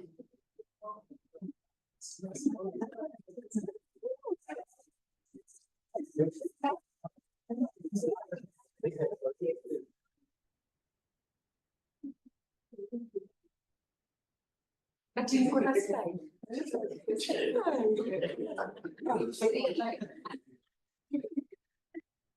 Yeah, we saved the best for last.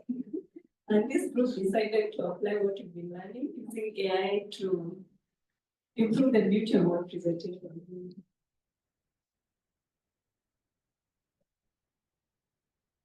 Okay, so we were in the third group that was looking at the role of research in academia, and specifically in relation to capacity development and institutionalization of AI skills and outcomes in Africa. The first question is on what gaps exist in curricular, teaching capacity, and infrastructure to support AI education. And we have a specific slide looking at how the project can contribute, but some of them are kind of mainstreamed in our responses. So in terms of some of the gaps, we also tried to address what is driving or what is the underlying cause of that gap. When it comes to curricula, one of the points that came up is that there is low collaboration between academia and industry, so that even though we are working towards improving the curricula, it's not necessarily fit for making sure that we are churning out graduates that are suited to the needs of the industry. And then the other two groups, they had a common point around public-private partnership, or even making sure that the academia, for example, is working with the private sector. But one of the elements that were coming up, especially considering that the academia element we had was mostly from government side, is the high bureaucracy, which means that sometimes this can deter partnership, because if a partner has come to you and they already want to partner, but there's such a long process they have to adhere to. By the time you're getting to the end of it, probably they've already lost interest. And the other issue is updated curricula, that the technology is changing at a pace that the curricula is not catching up. So again, contributing to that element that the graduates are not well suited to fit into the industry.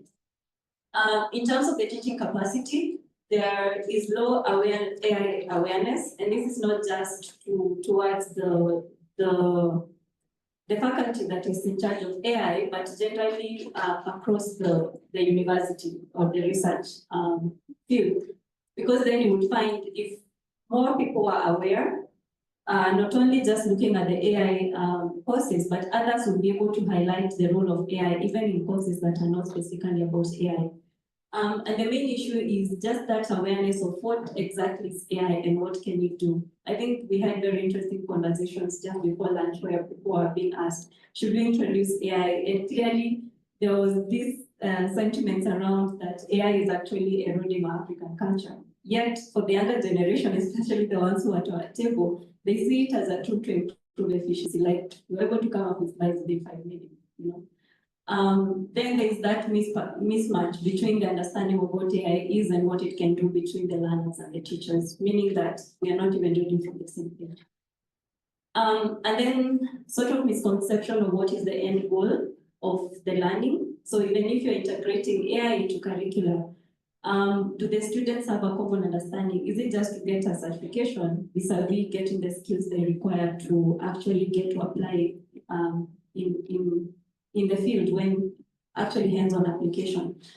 Then the issue of low AI expertise in academia, primarily because once people are trained, they tend to move to tech because there aren't enough incentives for them to stick in academia.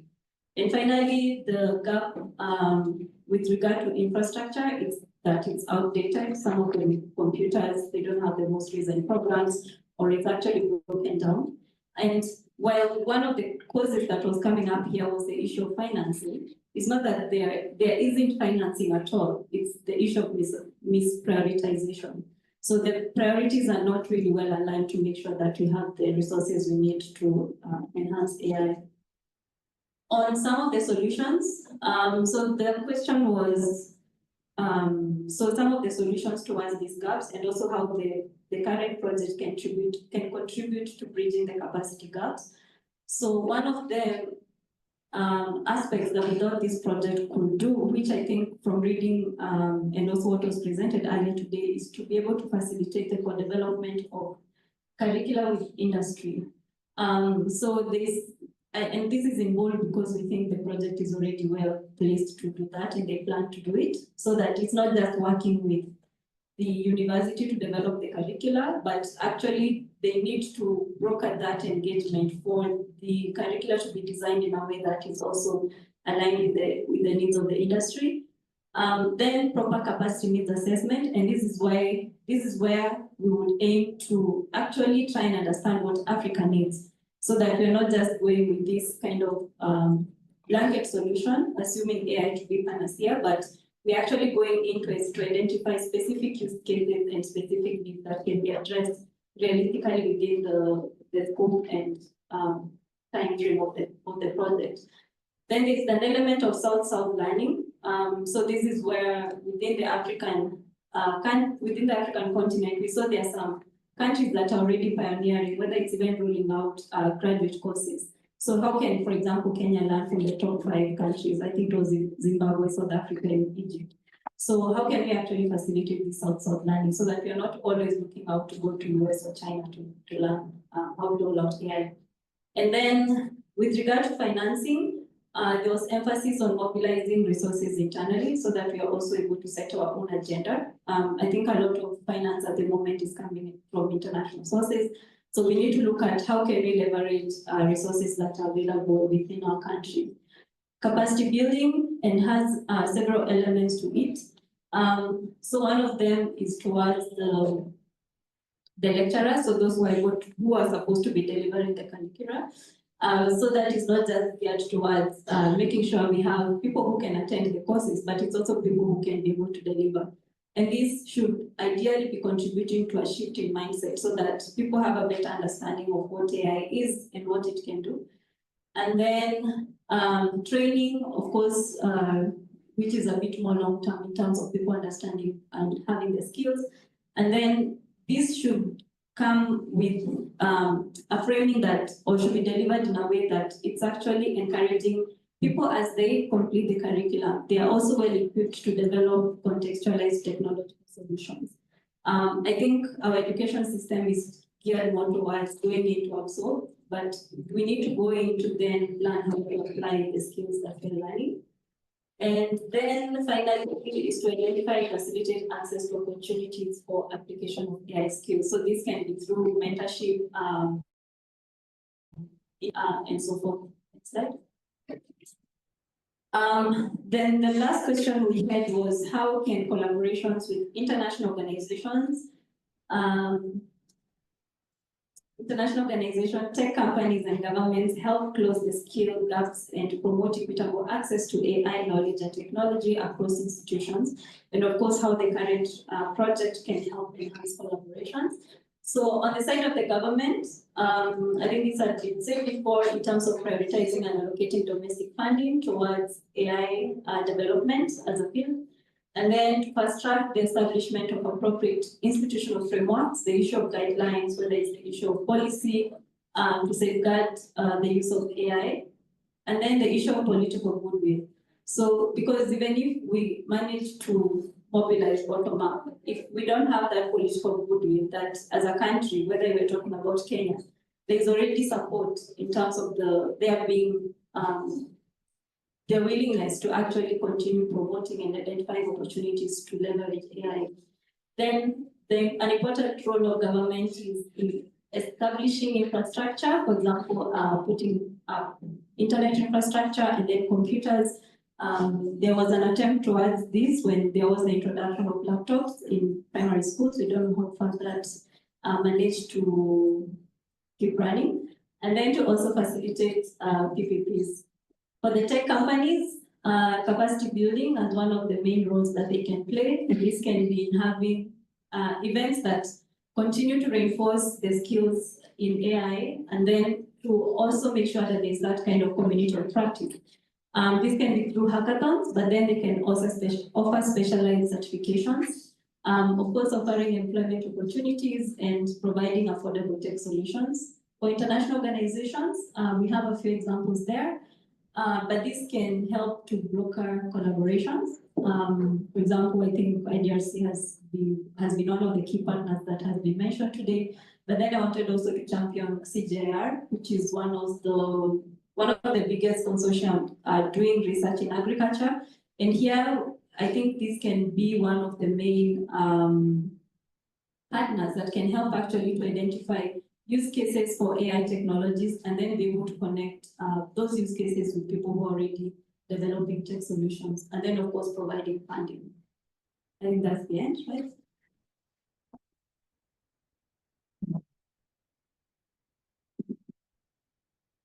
Any reactions, questions?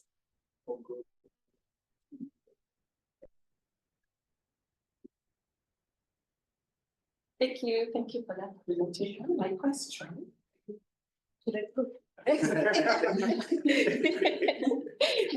Yes, my question to the group is, like, from morning we have agreed, and I think this will go to you, Dr. That the reason why we are not collaborating well with higher learning institutions is because of the bottleneck procedures that are taking too long, so people lose interest and all that. So are these procedures something you can, like the higher learning institutions can relax on, or like why do they even have all these procedures to begin with? Because our alternative is to go to other higher learning institutions that are not public universities and or who are ready, willing, and hungry to take up the opportunities for collaboration with private partners. For example,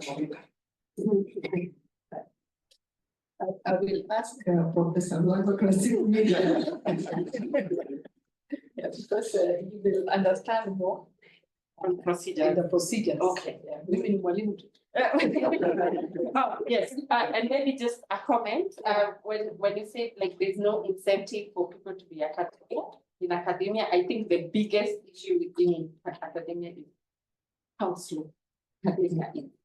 Like very slow, like very slow. So In terms of getting, in terms of everything, like research takes a while, and everything takes a while. Applications take a while. Research takes the longest time. Reports published, like it's personally, I feel it's slow. Academia is slow. Yeah. Maybe I'm a good Yeah. Slow is relative. yeah, Okay. it is slow, but it's well done. I was once told by my boss, or he's not here, that research is a painful process. And for you to get data to inform, current discourses in the climate change space, be it agriculture, climate resilience infrastructure, you need data. And that is a painful process. So that's how it is, unfortunately. Professor Lago, if you may. Yeah. Okay, thanks. Yes, so slowness or bureaucracy. There's a reason why it is there. Okay, because you see now it just depends on the size of the university. The bigger it is, the longer it takes. Because only one person can actually enter into agreements, and that's the vice chancellor. So when you see our university with more than how many, 10 faculties, many departments, and each of us, we are very active, by the way, in research. And every day we have something for the VC to sign. That's where we have a bottleneck. But that doesn't deter us from beginning to work on other things. So the second problem, which you'll probably experience, is that whereas you in the private sector are earning good money from the work that you're doing, those in academia are earning very little money for the work which they're doing. And so you'll find that they are not moving at your pace, not because they can't. They can, but they have other obligations. and other things that they need to finish. And number two, their promotion track varies a little bit differently from what it is in private sector.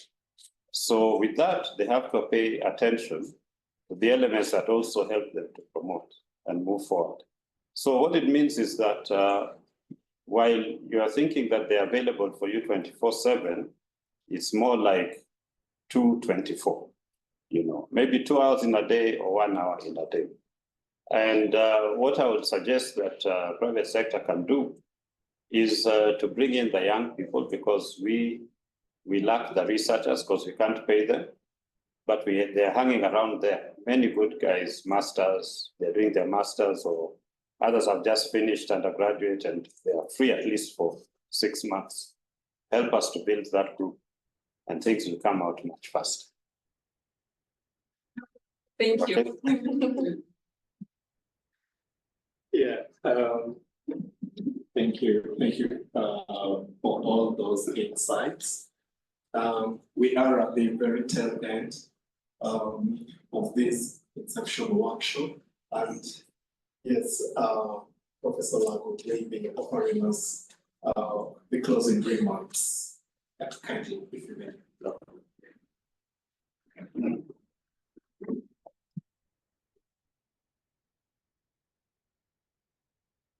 Thank you very much. And first, my apologies that I was unable to be with you in the morning.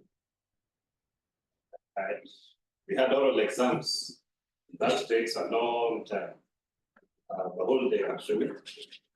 I managed to get away, but I never knew it was conflicting with this. In my mind, it was always on Friday. So it happened to be on a Thursday when this meeting had been arranged. So first, let me just say it's great to have all of you here. I know you are representing very many different institutions, and you have come together to really brainstorm on an issue which is very key, even for people like us who are heading to the other tail end of life. It is very important, and we are all mulling about how we can bring AI into the work that we are doing. So even myself, I began some small course to get to know how I can optimize my work outputs using AI. So I think one of the things I would like to debunk is that you say forget about the old people. But the old people are good in the sense that they still remain mentors in many ways, because fundamentally, we are human beings. And I keep on saying that there's no difference between Adam and Eve those days and us today. There isn't any difference. In fact, if we look at it from a biological point of view, those guys were much smarter than us. Why? Because our DNA has been degenerating through time. But we appear to be smarter than them because we are working together. We are people. So maybe all of us here in this room would be 2% Adam, given our intellectual abilities. But when we sit and work together, we achieve greater heights. At the bottom line, when we're bringing in AI, you have to consider that, and we're thinking of the STEM fields, this is really where we are focusing on, and climate issues. So we're talking about subjects that people have taken in their minds. It's an indoctrination that they're difficult subjects. That's the first thing. And in that area, it is up to our teachers in schools to change. They actually deliberately made maths hard in my day, and even physics and the other stuff. There are much easier ways to teach these subjects, and they're not really difficult. And many of us, I think, are very good in those areas. And then we have AI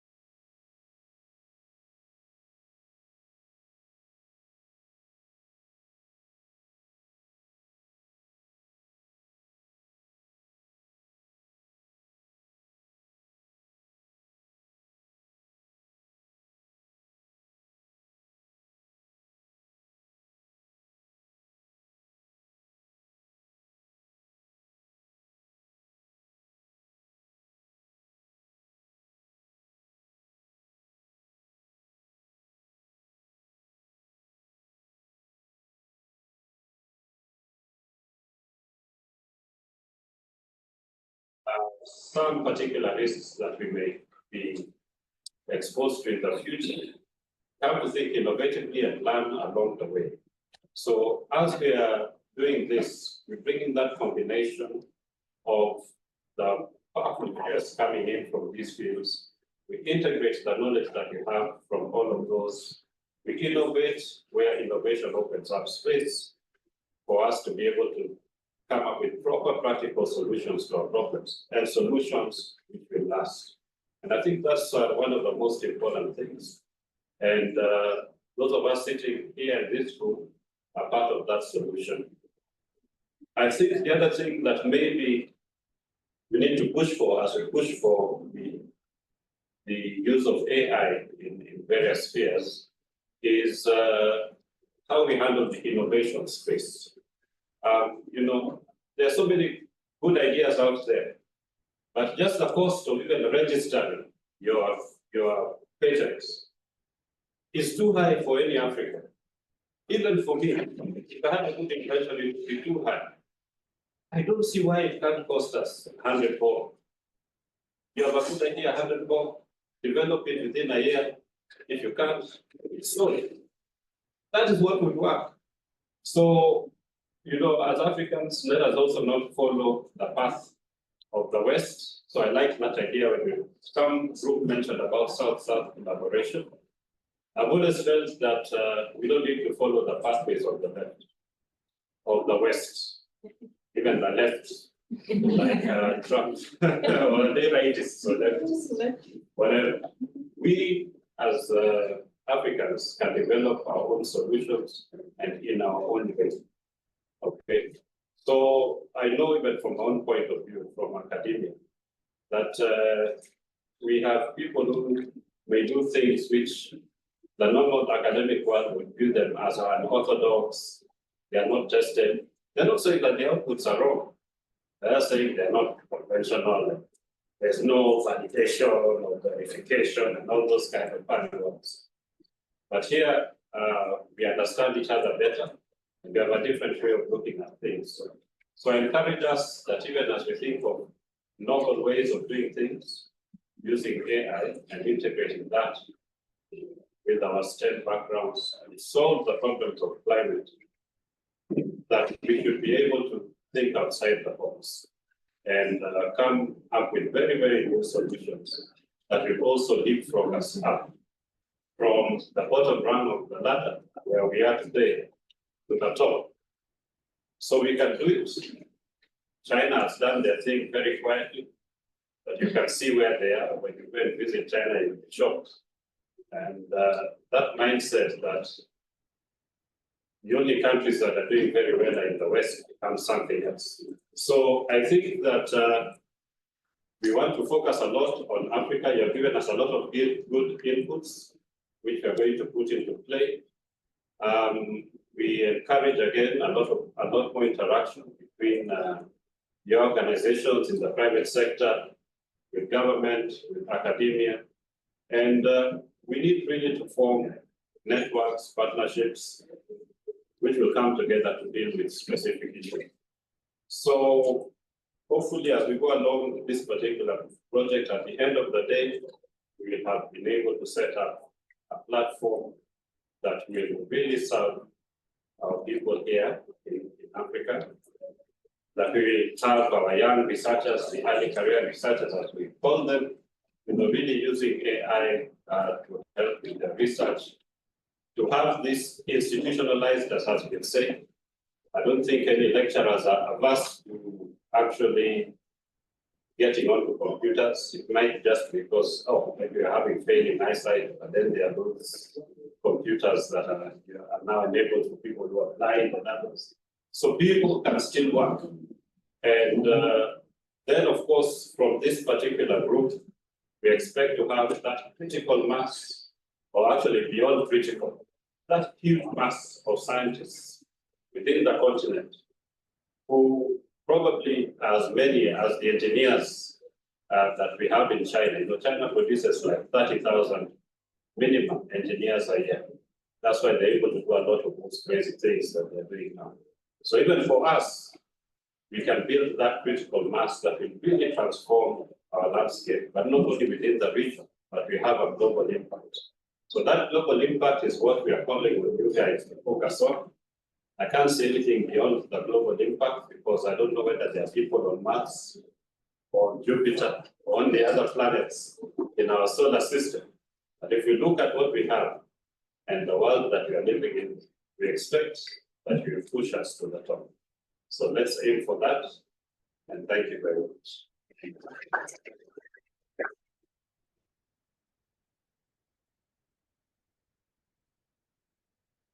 Thank you, Professor Lago.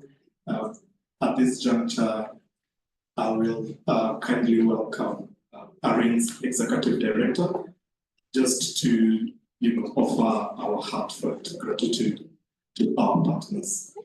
Karibu.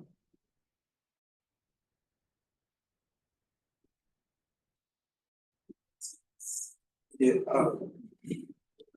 need to go there.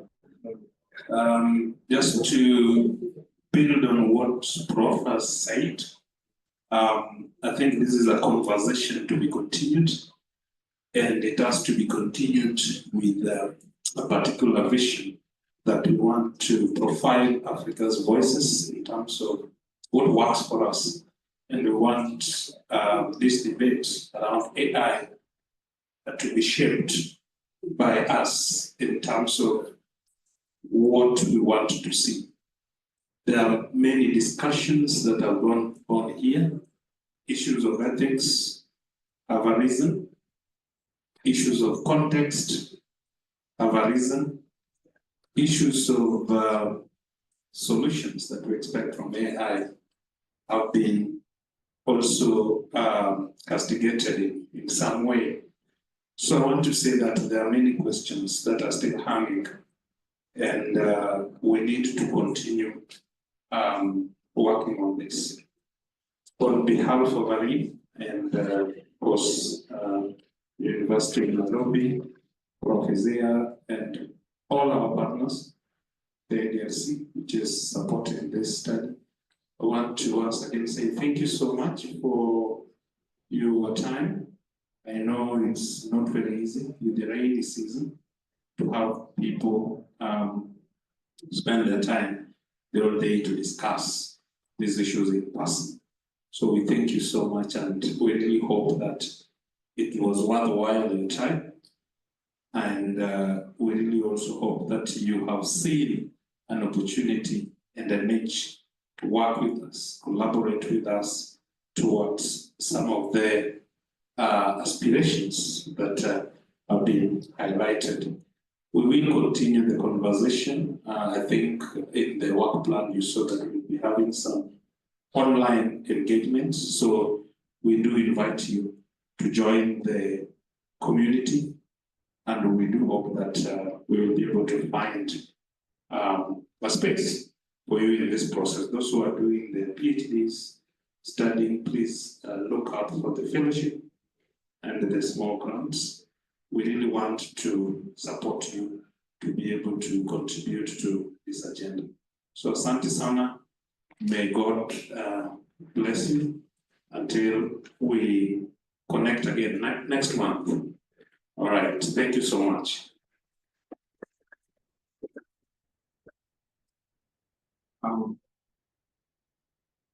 Let me just say that I highly appreciate your presence, honoring our cordial invite. And I call this session, we adjourn the session, if I may put it that way. Thank you so much. I've been your moderator in Washington.